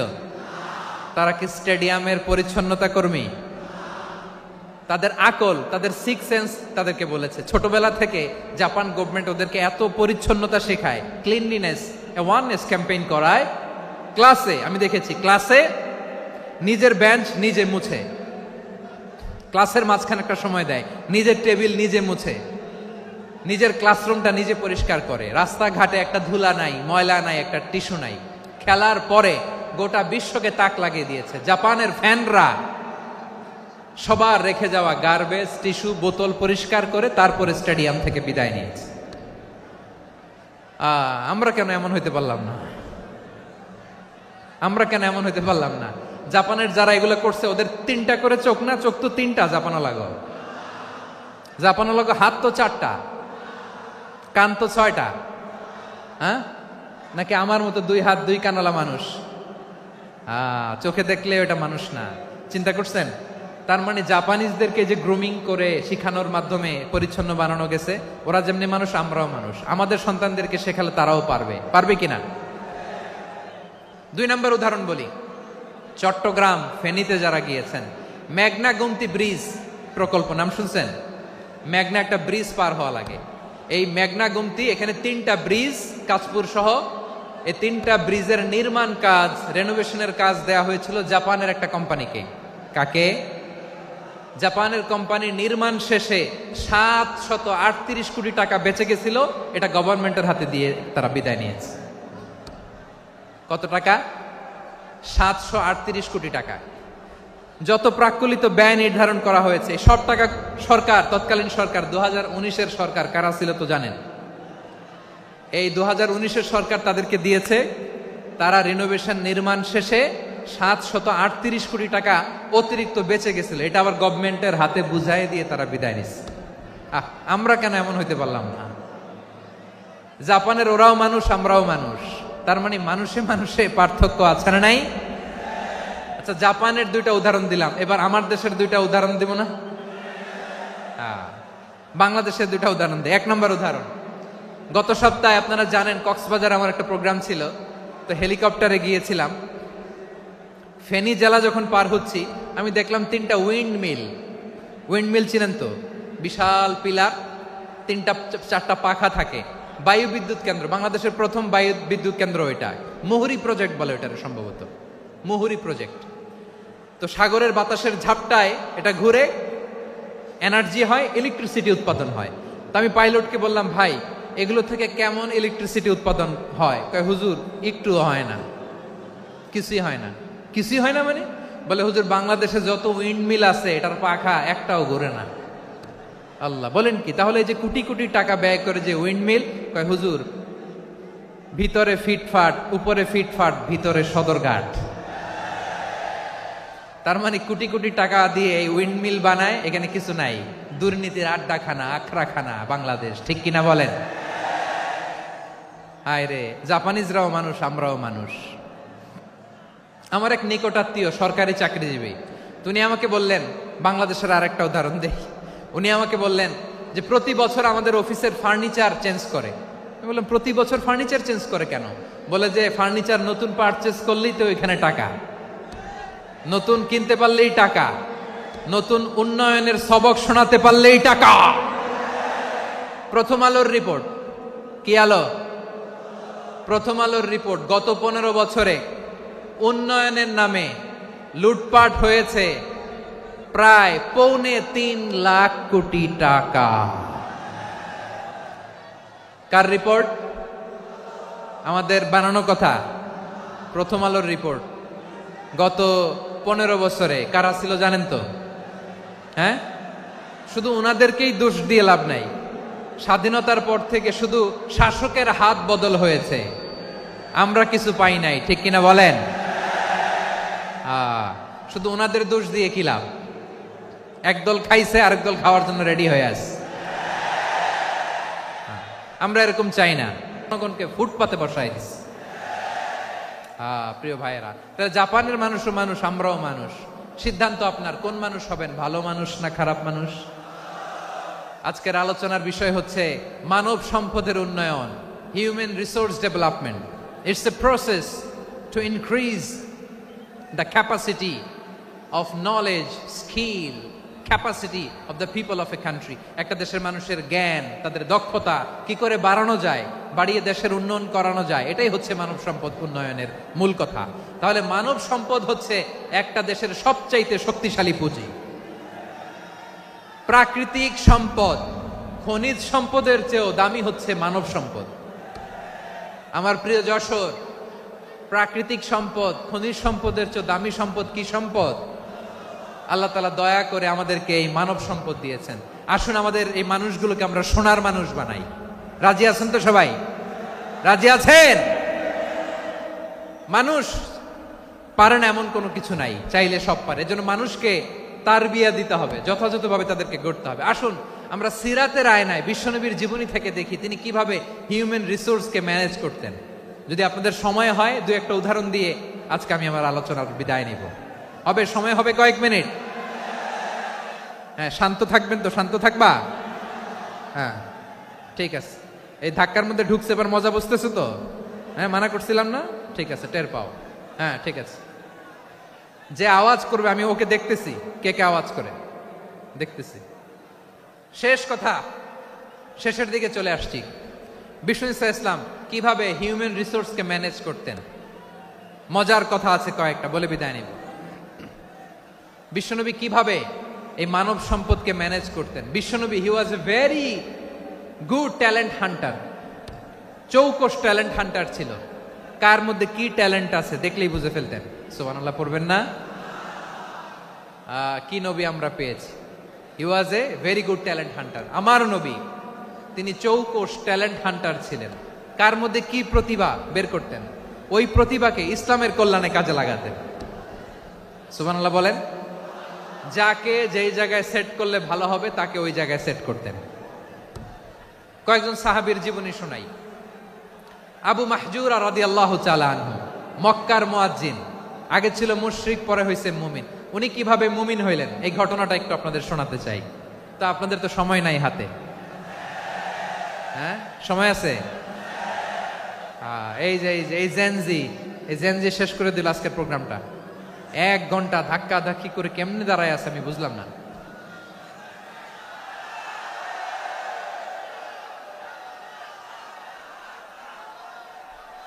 না না, তাকবিন না, চুপ করতে হবে। What I need, you stop. Just shut up. চুপ। হ্যাঁ ঠিক আছে, এভাবে। আবু মাহজুরা রাদিয়াল্লাহু তাআলা আনহু কিভাবে মুসলিম হলেন আওয়াজ করে শুনেন। হুনাইনের যুদ্ধ 8ম হিজরি, বিষ্ণু ইসলাম হুনাইনের যুদ্ধ শেষে ফিরতেছেন। পথিমধ্যে বেলাল রাদিয়াল্লাহু তাআলা আনহু, এই যে আবার কথা, আই রে আল্লাহ রে, এখানে ধাক্কা ধাক্কি কেন? চলে যাও, পেছনে যাও, পেছনে যাও। কি আজীব তামাশা! যেখানে যায় এখানে ধাক্কা ধাক্কি, মারামারি, গায়ের উপরে, কাঁধের উপরে, শাউটিং। অনেক গুরুত্বপূর্ণ কথা পয়েন্ট করে নিয়ে আসে যে বলবো, এই শাউট করার কারণে প্রোগ্রামটাই নষ্ট করে দেয়। আসছে আমার ভালোবাসা দেখাইতে, প্রোগ্রামটাই শেষ করে দিয়ে চলে যায়। স্টপ।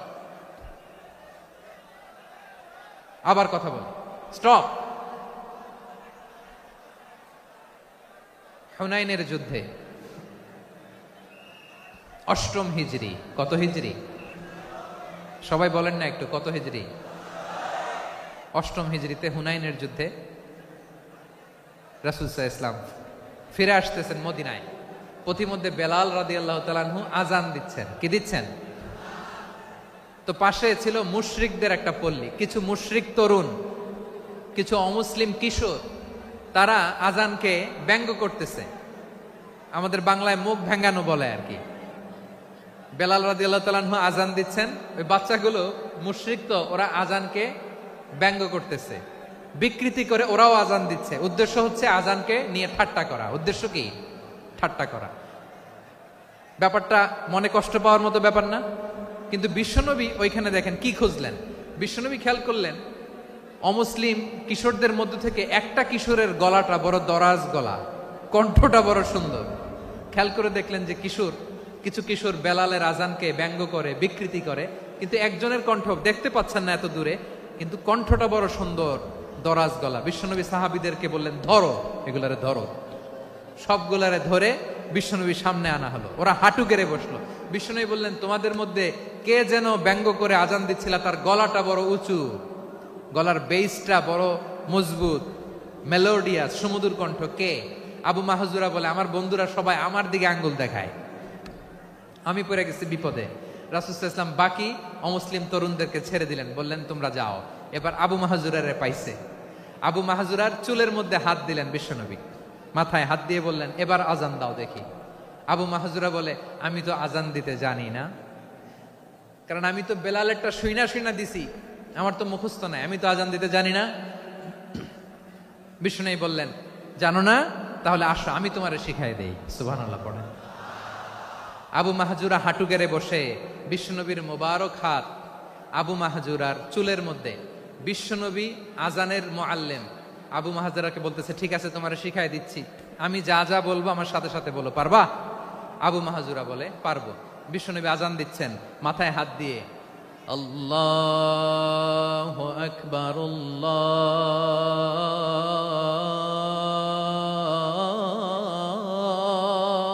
আকবার। আবু মাহজুরা এই বাক্যটা পড়লেন। বিশ্বনবী দ্বিতীয় বাক্য পড়তে আরম্ভ করলেন, আল্লাহু আকবার,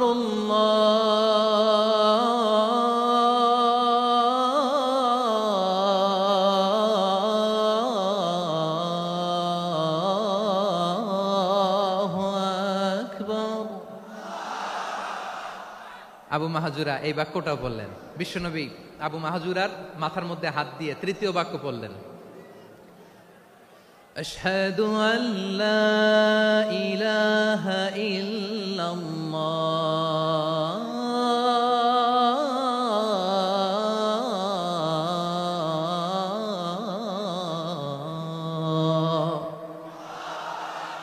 আবু মাহজুরা তৃতীয় বাক্য পড়লেন। বিশ্বনবী একটা বাক্য পরে আবু মাহজুরা পরে, বিশ্বনবী পরে আবু মাহজুরা পরে। আবু মাহজুরা কিন্তু অমুসলিম, মুশরিক। আবু মাহজুরা বলে, এক একটা বাক্য পড়ি আমার কলিজাটা গলে ঠান্ডা হয়ে যায়। এতদিন মোহাম্মদকে গালি দিতাম, এখন মোহাম্মদ আমার মাথায় যখন হাত রাখছে আমার সারা শরীর ঠান্ডা হয়ে গেছে। বিশ্বনবী আজান শিখাচ্ছেন, একটা একটা বাক্য পড়ে আবু মাহজুরাও পড়ে, বিশ্বনবী পড়ে আবু মাহজুরাও পড়ে।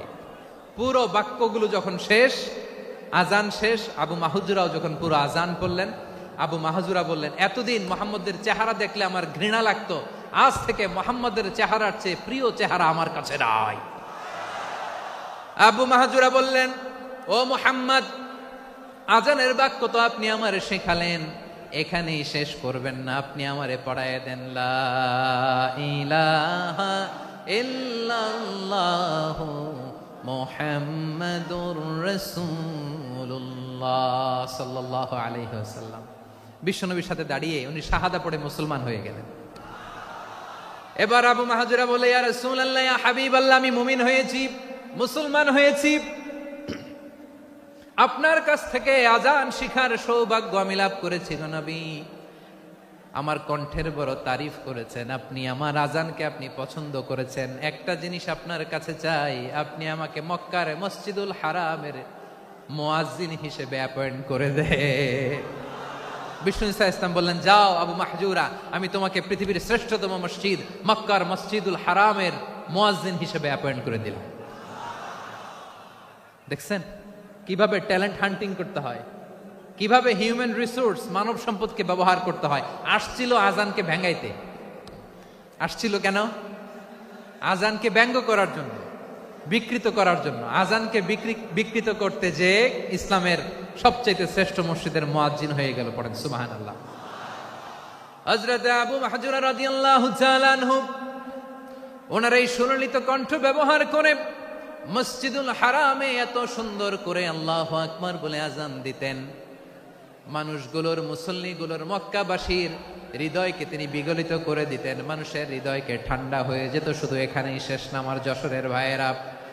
বিশ্বনবী যখন সাইয়েদনা আবু মাহজুরা রাদিয়াল্লাহু তাআলা আনহুকে আজান শিখাচ্ছিলেন, বলেন তো বিশ্বনবীর হাতটা কোথায় ছিল? আবু মাহজুরার মাথার সামনে, এই চুলের উপরে ছিল।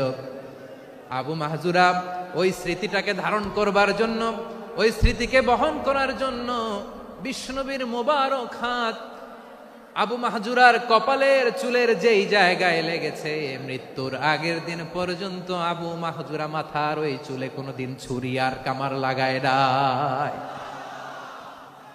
সেখানে কেচি লাগায় নাই, চুলের মধ্যে খুর লাগায় নাই। আবু মাহজুরা ডান দিকের চুল কাটতো, বাম দিকের চুল কাটতো, পেছনের চুল কাটতো, সামনের চুল কাটতো না। আবু মাহজুরা রাদিয়াল্লাহু তাআলা আনহুর সামনের চুলগুলো বড় হতে হতে যখন এত বড় হয়ে যায়, তিনি চুলগুলো পেঁচিয়ে মাথার মধ্যে রাখতেন, তারপরে তিনি পাগড়ি পরতেন। সবাই জিজ্ঞেস করতো, আবু মাহজুরা এটা আবার কেমন স্টাইল? দেখতে তোমারে কি বিদঘুটে লাগে, কেমন অড লাগে, কেমন খারাপ দেখা যায়। মক্কায় এমন কোন মানুষ তো দেখি নাই, ডানে চুল কাটে, বায়ে চুল কাটে, পেছনে চুল কাটে, সামনে কাটে না। ওরে আবু মাহজুরা কেমন দেখা যায় তোমারে, তুমি সামনের চুল কাটো না কেন? আবু মাহজুরা বলে, আমি হাঁটু গেড়ে পেয়ারা নবীর সামনে বসেছিলাম, আমার এই মাথার চুলের মধ্যে মুবারক হাত লাগিয়ে বিশ্বনবী নিজে আমাকে আজানের প্রতিটা বাক্য শিক্ষা দিয়েছেন। বিশ্বনবীর মোবারক হাত, পবিত্র হাত আমার মাথার চুলের যেই জায়গায় লেগেছে, আমি চাই ওই চুলগুলা নিয়ে আমি আমার কবরের ভিতরে যাব। সাইয়েদনা আবু মাহজুরা রাদিয়াল্লাহু তাআলা আনহু ইন্তেকালের আগের পর্যন্ত মাথার সামনের চুলগুলা কাটে নাই। মাথার সামনের চুল তিনি কাটেন নাই।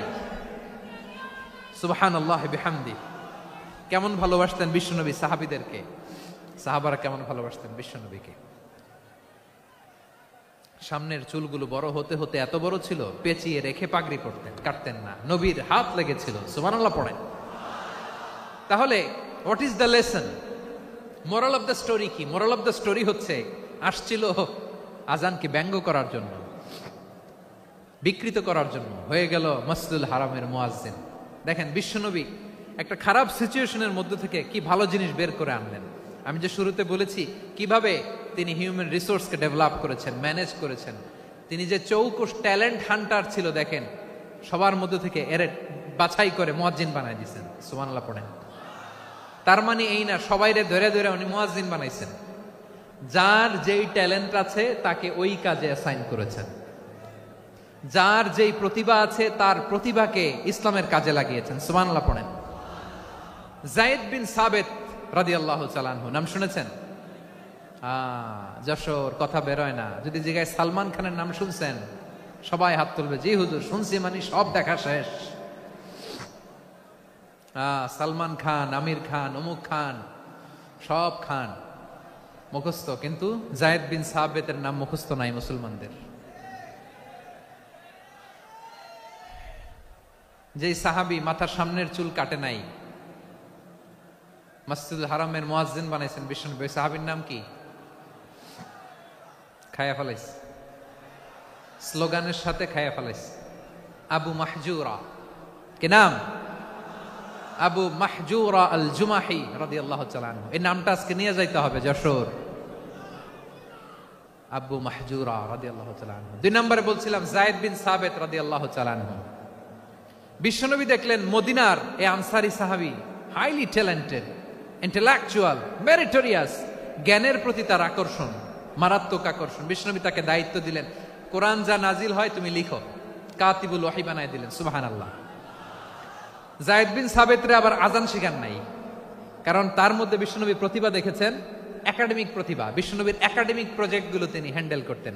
যায়েদ বিন সাবিত ছিল বিশ্বনবীর ব্যক্তিগত সচিব। কি ছিল? ব্যক্তিগত সচিব। বোঝেন নাই? বিশ্বনবীর ব্যক্তিগত সচিব এবং দোভাষী। ইহুদিরা কিছু লিখে দিলে এটার অর্থ বিশ্বনবীরে বুঝায় দিতেন, আবার ইহুদিদের কাছে কিছু লিখতে হলে তিনি লিখে দিতেন। বিশ্বনবী একদিন বললেন, ইন্নী ওয়াল্লাহি মা আমানু ইয়াহুদা আলা কিতাব। ইহুদিরা যে চিঠি পাঠায় অর্থ তো বুঝি না, আরেক ইহুদি আইনে অর্থ করা লাগে। আবার ইহুদিদের কাছে কিছু লিখে পাঠাইতে চাইলে আমরা তো লিখতে পারি না, ইহুদিরে দিয়ে লেখা লাগে। ওরা যে পয়রা শোনায় লিখে দেয়, আমি ওদের বিশ্বাস করি না। আমার নিজের একজন লোক দরকার। বিশ্বনবী এই যায়েদ বিন সাবিতকে চুজ করলেন ল্যাঙ্গুয়েজের জন্য। উনি বললেন, যায়েদ তোমার সফট স্কিলকে ডেভেলপ করতে হবে, তুমি হিব্রু ল্যাঙ্গুয়েজ শিখে ফেলো।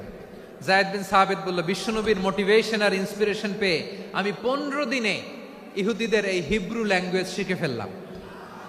শুধু শিখে ফেললাম না, হাত্তা হাদিকতু, even I became master in the language, এই ভাষা আমি পারদর্শী হয়ে গেলাম। এরপরে ইহুদিরা চিঠি লিখে পাঠালে আর কোনো ইহুদি ডাকা লাগতো না, আমি নবীর এটার অর্থ শুনে পরে বুঝাই দিতাম। আবার ইহুদিদের কাছে চিঠি লেখা লাগলে আমি যায়েদ বিন সাবিত চিঠি লিখে দিতাম। সুবহানাল্লাহ। দেখেন, এত সাহাবীর মধ্য থেকে বিশ্বনবীর একাডেমিক প্রজেক্ট, ব্যক্তিগত সচিব, দোভাষী হিসেবে তিনি যায়েদ বিন সাবিতের মতো তরুণকে নির্বাচিত করেছেন। কেমন ট্যালেন্ট হান্টার ছিল আমার নবী, সুবহানাল্লাহ পড়বেন না?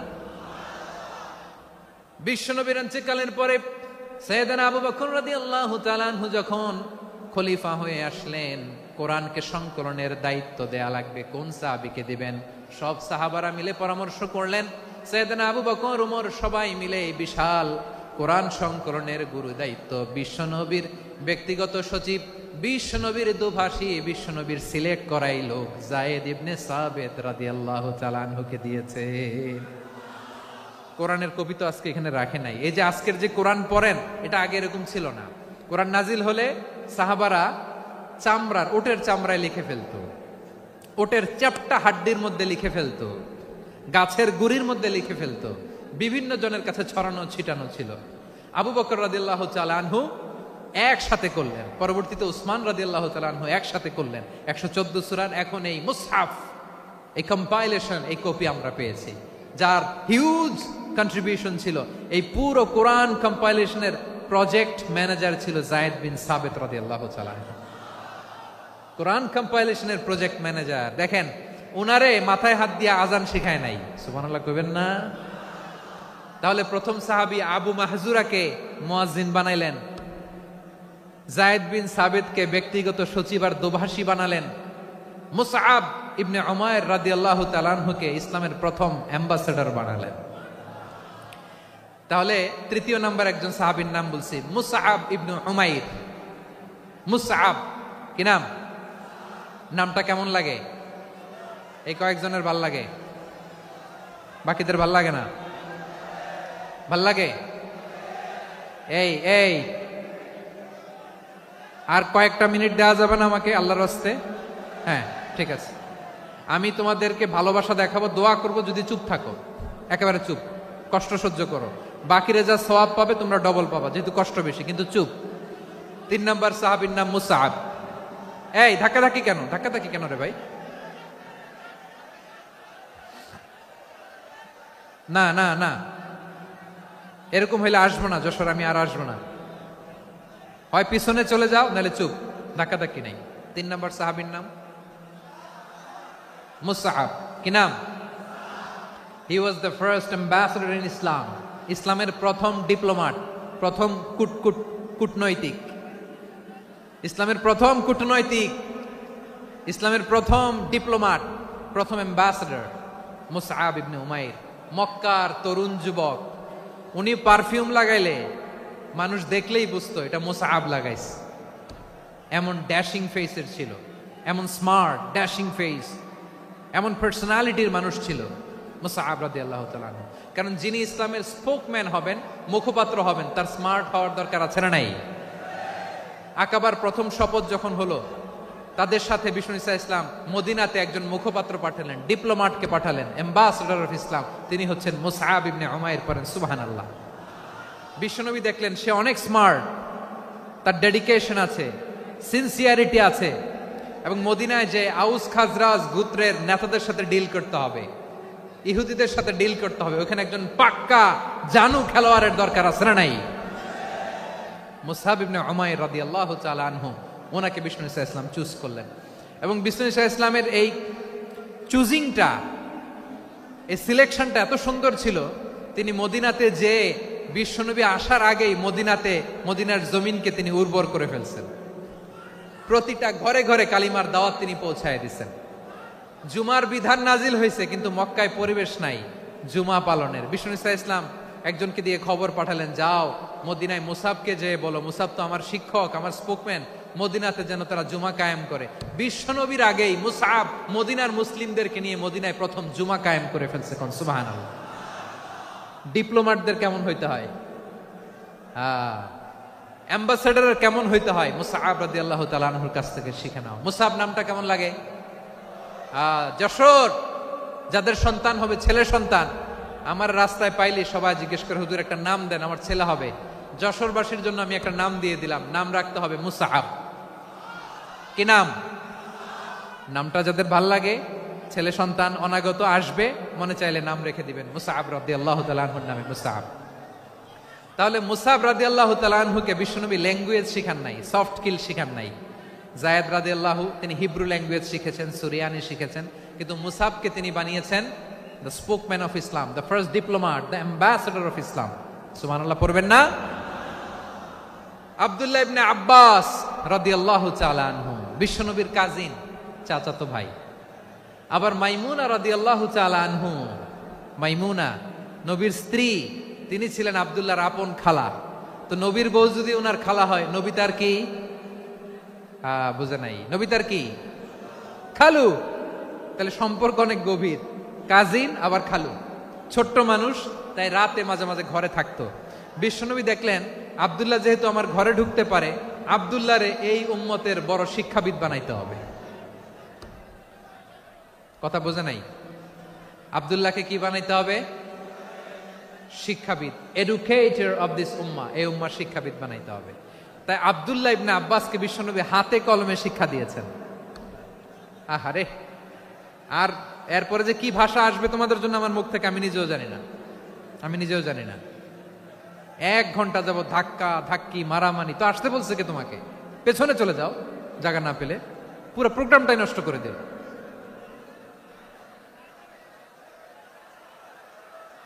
জি, আমার দিকে তাকান, আমি শেষ করে দিচ্ছি। হবে না, ইন্টেলেকচুয়াল আলোচনা এখানে হবে না, আমি বুঝতে পারছি, আমি শেষ করে দিচ্ছি।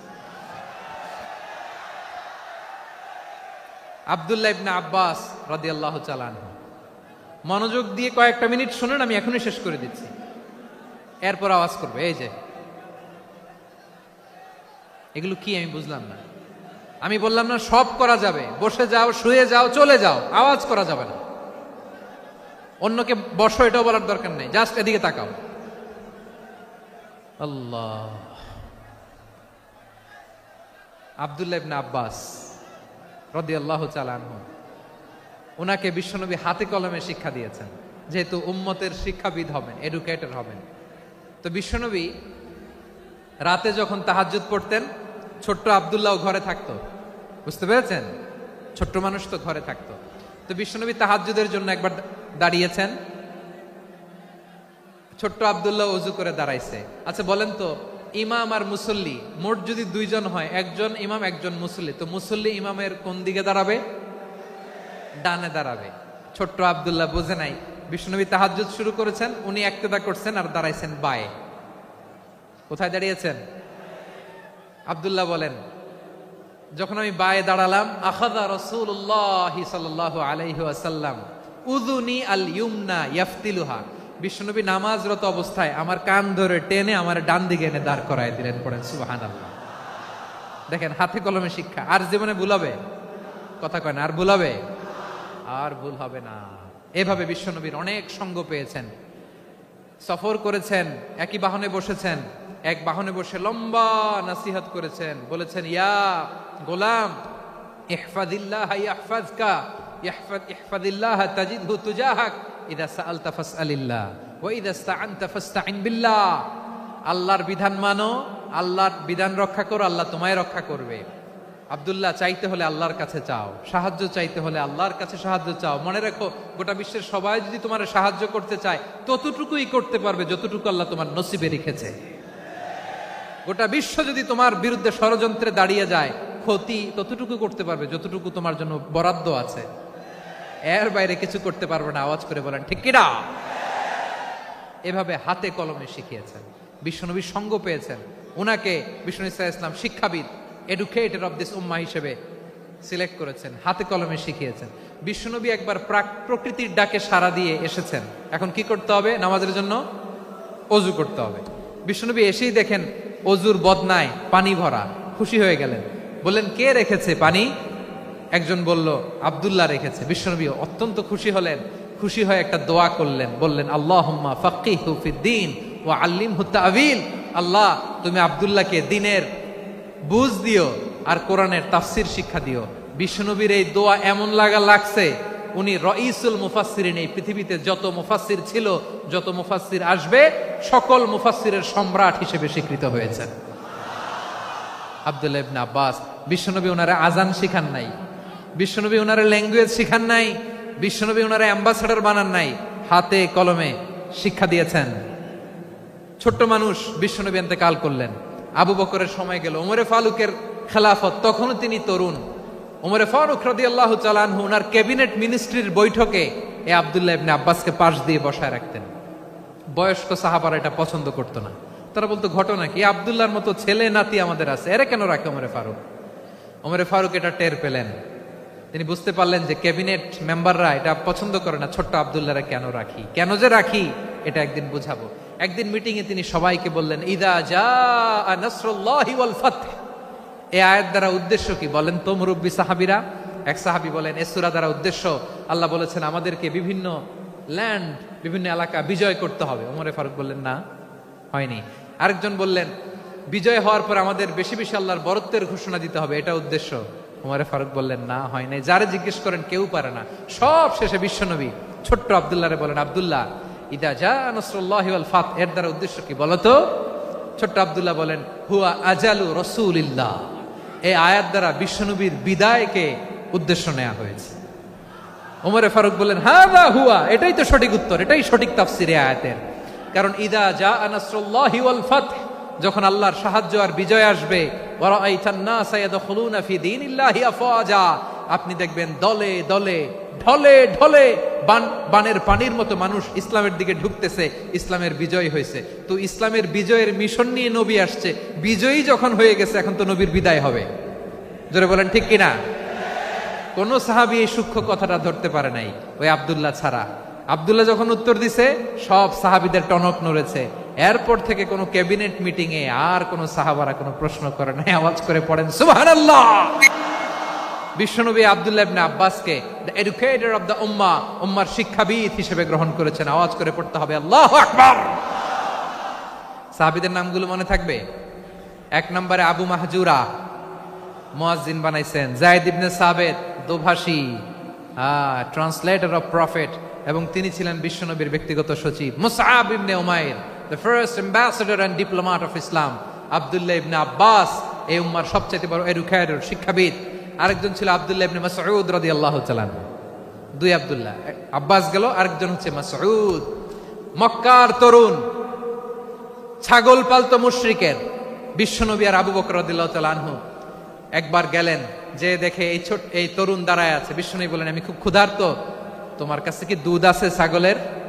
আব্দুল্লাহ আছে, ওয়ালাকিন আনা মুতামান, কিন্তু যে দুধ আছে এটা আমানতের, আমি দিতে পারবো না। বিশ্বনবী এইটা শুনেই তার টার্গেট করে ফেলছে। আনা মুতামান, দুধ আছে কিন্তু এটা আমার মালিকের, আমি তো দরদ দেখাই, আমার মালিকের দুধ আপনি পথিক, আপনারে দিতে পারি না। বিশ্বনবী টার্গেট করে ফেলছেন, এরে আমার কাজে লাগাইতে হবে। বিশ্বনবী বলেন, আচ্ছা ঠিক আছে, দুধ দিও না, কিন্তু এমন ছাগি আছে কিনা যেই ছাগির সাথে কোনো ছাগলের মিলন হয় নাই, তার ওলানে দুধও আসে নাই, বাচ্চাও নাই, এরকম ছাগির থেকে যদি আমি দুধ খাই তাহলে তো সমস্যা নাই। বলতেছে, এরকম ছাগির থেকে দুধ খাইলে সমস্যা নাই, কারণ এরকম ছাগির ওলান থেকে দুধ আসবেও না। বলতেছে, ঠিক আছে, এরকম একটা ছাগি নিয়ে আস। নিয়ে আসা হলো। বিশ্বনবী বিসমিল্লাহ বলে ওই ছাগির ওলানে হাত দিলেন। হাত দিতে দেরি, পুরো ওলানটা দুধে ভরে যেতে দেরি হয় না। বিশ্বনবী আর আবু বকর রাদিয়াল্লাহু তাআলা আনহু দহন করে পেট ভরে খেলেন।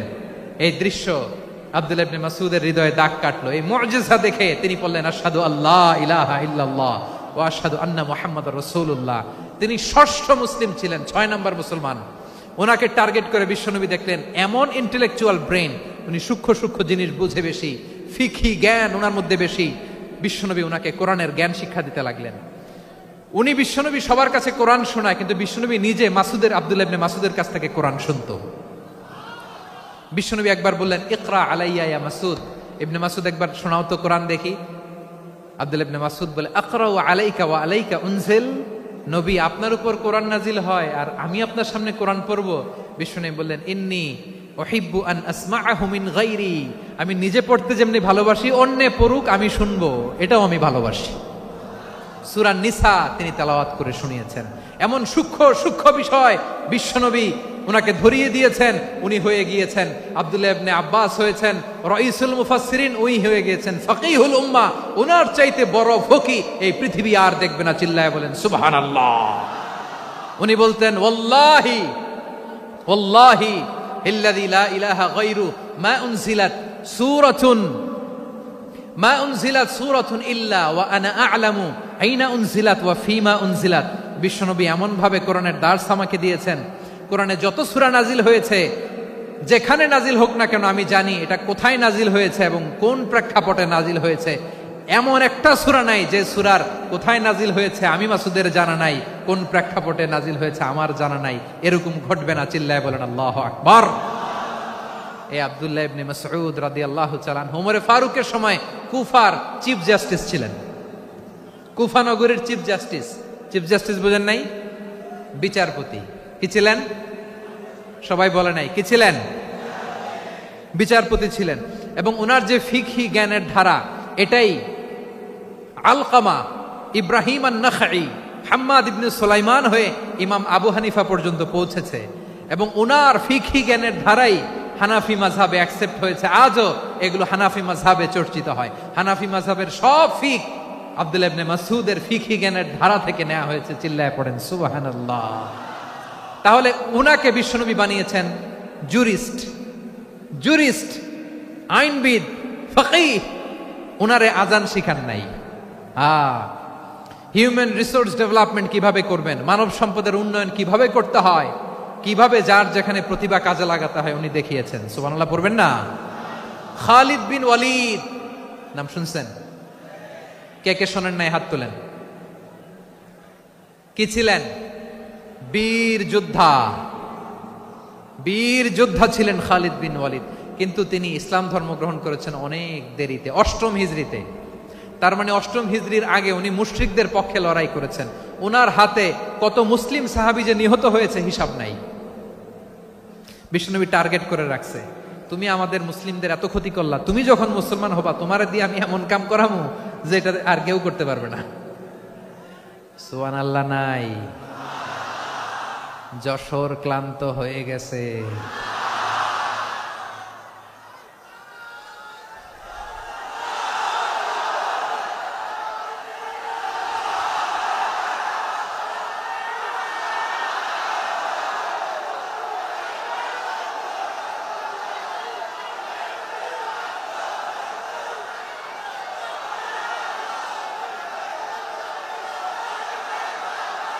মাশাআল্লাহ। বসুন বসুন বসুন। খালিদ বিন ওয়ালিদ রাদিয়াল্লাহু তাআলা আনহু 8ম হিজরিতে মুসলিম হয়েছেন, মক্কা বিজয়ের আগে। তো মক্কা বিজয়ের আগে যখন মুসলিম হয়েছেন, এর আগে কি করছেন? কাফিরদের সাথে যুদ্ধ করেছেন। উনি উহুদের যুদ্ধে মুসলমানদের যে পরাজয় ভাব, কঠিন পরিস্থিতির মুখোমুখি উনার কারণে পেছন থেকে এমন আতর্কিত আক্রমণ করেছেন, মুসলমানদেরকে কচুকাটা করেছেন।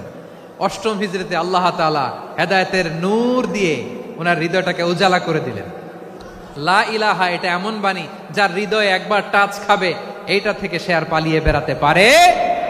ঝিনুকের ভেতর লুকিয়ে থাকে যেমন মতি, ঝিনুকের ভেতর লুকিয়ে থাকে যেমন মতি, কলমা শাহাদাতে আছে আল্লাহর জ্যোতি, কলমা শাহাদাতে আছে আল্লাহর জ্যোতি।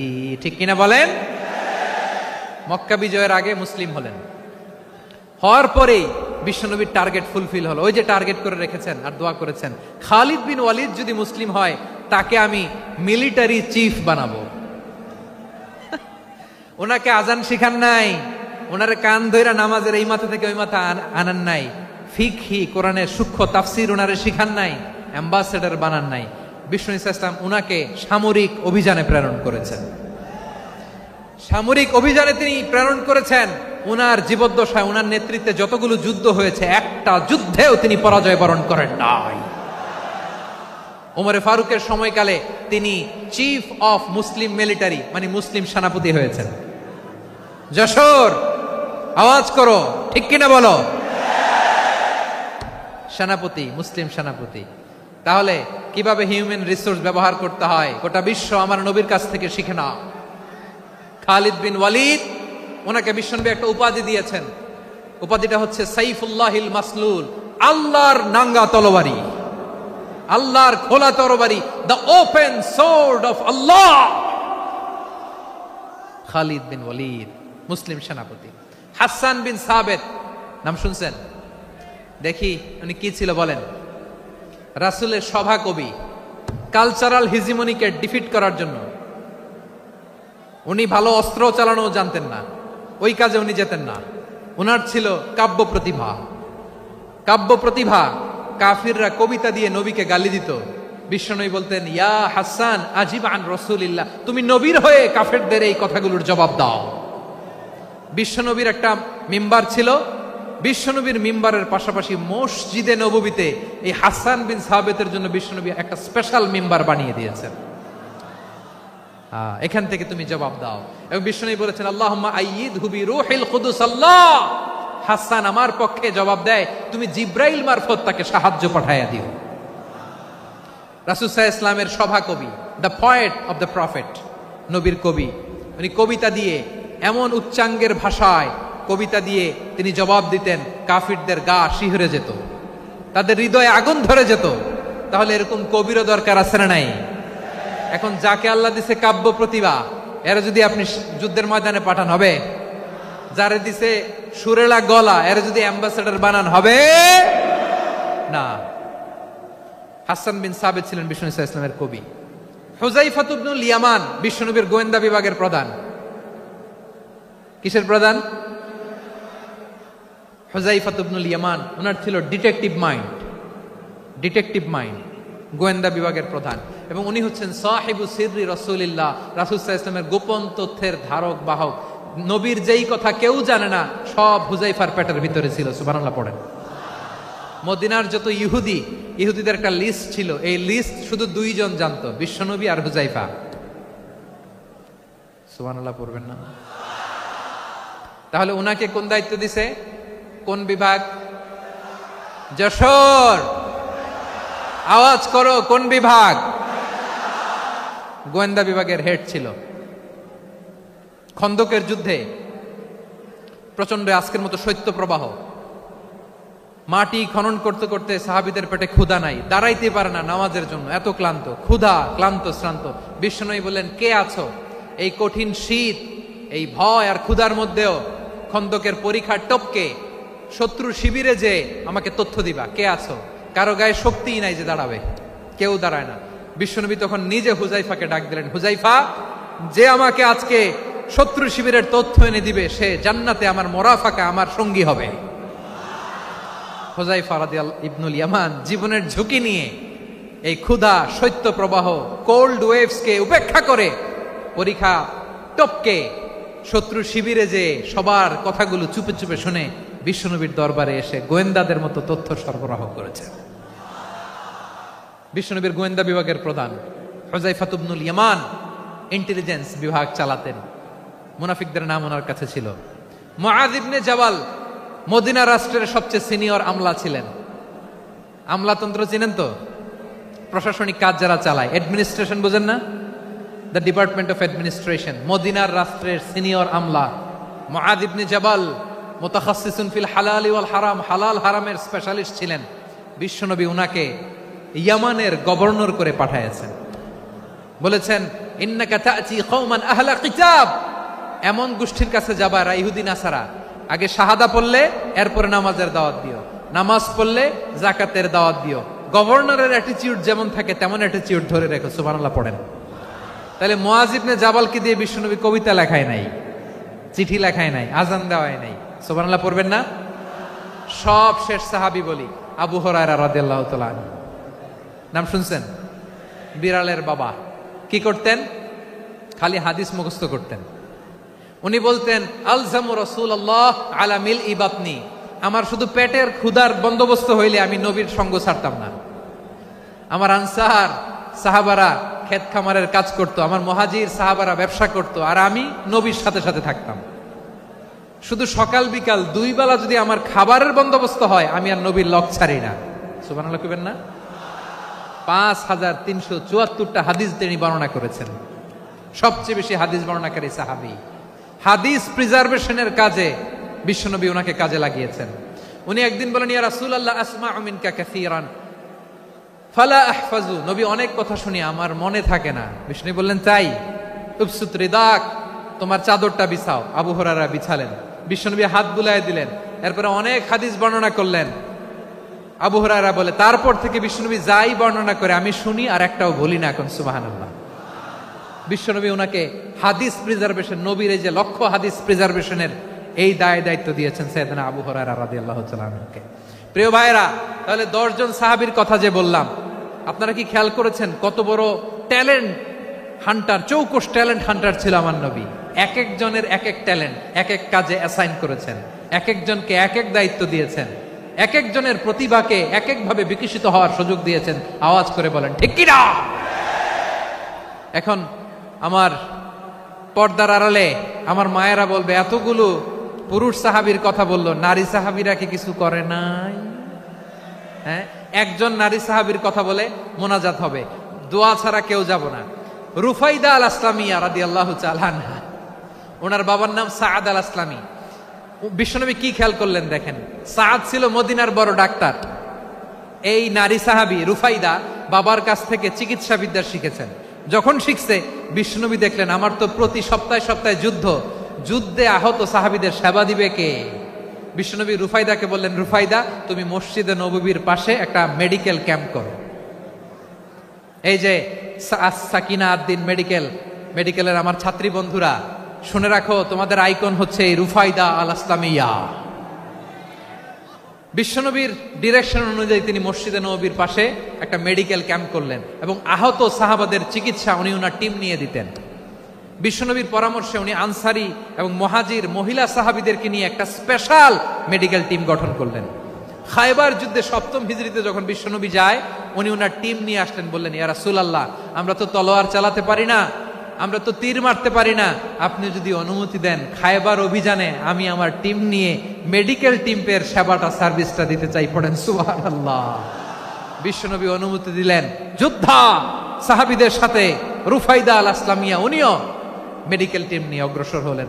খায়বারের প্রতিটা আহত ইনজুর্ড সাহাবী যারা ইনজুরির শিকার হয়েছেন, সবাই রুফাইদা আল আসলামিয়ার এই মেডিকেল ক্যাম্প থেকে চিকিৎসা সহায়তা পেয়েছেন। সুবহানাল্লাহ পড়েন। দেখেন কিভাবে বিশ্বনবী ট্যালেন্ট বাছাই করতেন। আপনি অবাক হবেন, বাহরাইনের মেডিকেল ইউনিভার্সিটিতে রুফাইদা আল আসলামিয়া মেডিকেল প্রাইজ অ্যাওয়ার্ড প্রতি বছর দেয়া হয়। যদি আদ্দিনের এই মেডিকেল আমার বোনেরা যদি জেনে থাকো জানো, না হলে নতুন করে জানো, সার্চ দিও, রুফাইদা আল আসলামিয়া মেডিকেল অ্যাওয়ার্ড বাহরাইনের ইউনিভার্সিটিতে দেয়া হয়। প্রিয় ভাইয়েরা, তাহলে আলোচনার সামারি আমরা করি। বিশ্বনবী যার যেখানে ট্যালেন্ট তাকে ওইখানে কাজে লাগাতেন। আওয়াজ করে বলেন ঠিক কিনা? এবার একটা ইন্টারভিউ হবে, আওয়াজ করে বলেন, আবু মাহজুরাকে বিশ্বনবী কি বানাইছেন? হ্যাঁ, ভুলে গেছেন? সামনের চুলে হাত দিয়ে বিশ্বনবী কি সুন্দর গলায় আজান শিখালেন। মুয়াজ্জিন। যায়েদ বিন সাবিতকে একাডেমিক প্রজেক্টের দায়িত্ব দিয়েছেন, তিনি ছিলেন বিশ্বনবীর দোভাষী ব্যক্তিগত সচিব। Musab ibn Umair, the first ambassador of Islam. Abdullah ibn Abbas, উম্মার বড় শিক্ষাবিদ মুফাসসির। আব্দুল্লাহ ইবনে মাসউদ ছিলেন জুরিস্ট। কি ছিলেন? জুরিস্ট ছিলেন, এই উম্মার সবচেয়ে বড় জুরিস্ট। খালিদ বিন ওয়ালিদ, সেনাপ্রধান। হাসান বিন সাবিত ছিলেন বিশ্বনবীর সভাকবি। কি ছিলেন? বিশ্বনবীর সভাকবি ছিলেন। এরপরে হুযায়ফা ইবনুল ইয়ামান কি ছিলেন? গোয়েন্দা বিভাগের প্রধান। মুআয ইবনে জাবাল কি ছিলেন? সিনিয়র আমলা, ইয়ামানের গভর্নর। আবু হুরায়রা রাদিয়াল্লাহু তাআলা আনহু হাদিস প্রিজার্ভেশনের কাজ করেছেন। আর আমাদের রুফাইদা আল আসলামিয়া রাদিয়াল্লাহু তাআলা আনহা কি ছিলেন?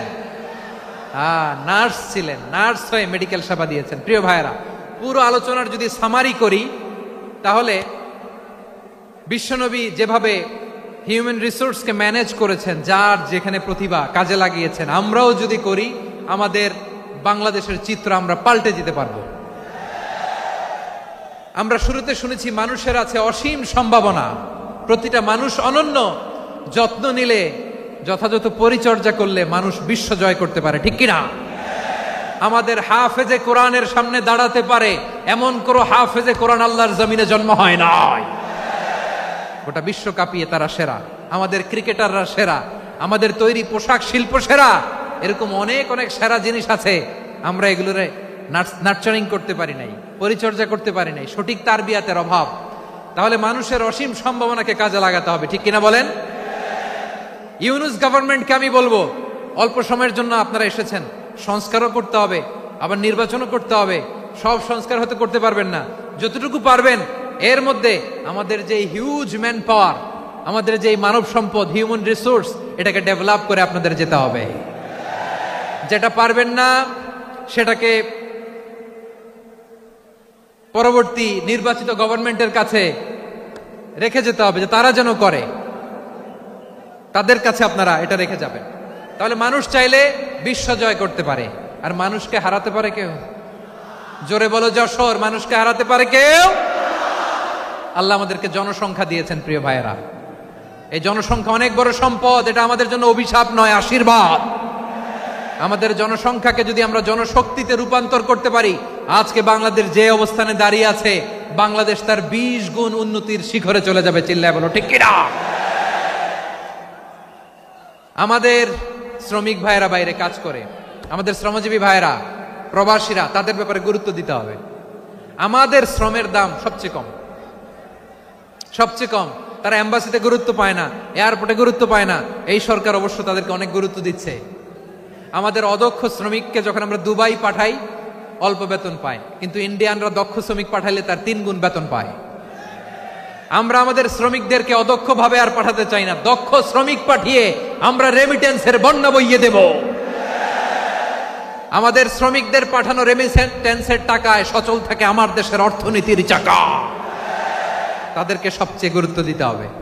আমরা পেয়েছি ফ্রিডম ফাইটার, মুক্তিযোদ্ধা, আর আমার প্রবাসী ভাইরা হচ্ছে রেমিটেন্স ফাইটার। জোরে বলো ঠিক কিনা?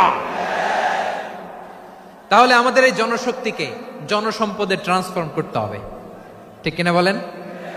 সরকার জনগণকে এভাবে পলিশ করতে হবে। মা বাবারা ছেলে মেয়েদের মধ্যে কার কোন যোগ্যতা, তাকে ওইভাবে কাজে লাগাতে হবে। সবার এ প্লাস পাওয়ার কোনো দরকার নাই।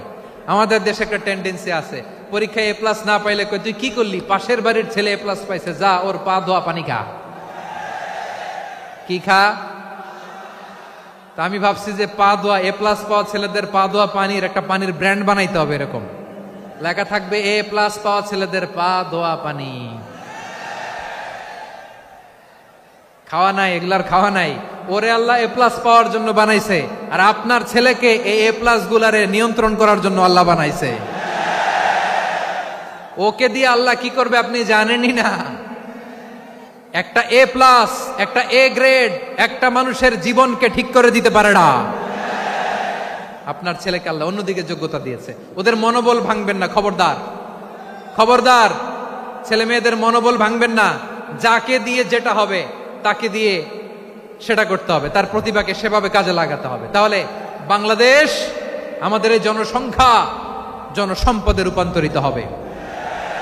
আমাদের সরকারের তত্ত্বাবধানে আমাদের 18 কোটি জনগণ দক্ষ জনশক্তিতে রূপান্তরিত হোক, আমরা চাই কি চাই না? আমরা ভালো মানুষ, শ্রেষ্ঠ মানুষ হতে চাই কি চাই না? ওই জাপানিজদের মতো সৎ, ওই ইউরোপিয়ানদের মতো কালচার্ড। আমাদেরকে আল্লাহ তাআলা কোরআন সুন্নাহ অনেক কিছু দিয়েছেন, যেহেতু বর্তমানে আমরা দেখছি তারা সৎ, তাদের মধ্যে ভ্যালু আছে, সেগুলো আমাদের মধ্যে আনার দরকার আছে না নাই? আর ইসলাম দিয়ে আমাদের জীবনকে সাজাতে হবে, ইসলাম দিয়ে আমার পরিবারকে সাজাতে হবে। ইসলাম থেকে, কোরআন থেকে প্রেসক্রিপশন না নিলে জীবন সুন্দর হবে না। কোরআন থেকে প্রেসক্রিপশন না নিলে সমাজ সুন্দর হবে না। কোরআনের প্রেসক্রিপশন না মানলে রাষ্ট্র সুন্দর হবে না। কোরআনের প্রেসক্রিপশন অ্যাপ্লাই না করলে শুধু দুর্নীতি দমন কমিশন দিয়ে দুর্নীতি বন্ধ করা যাবে না। এজন্য কোরআনের আইন আমরা চাই কি চাই না?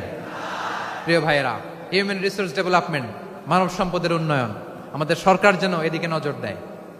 আমরা যেন এই ব্যাপারে যত্নবান হয়ে উঠি।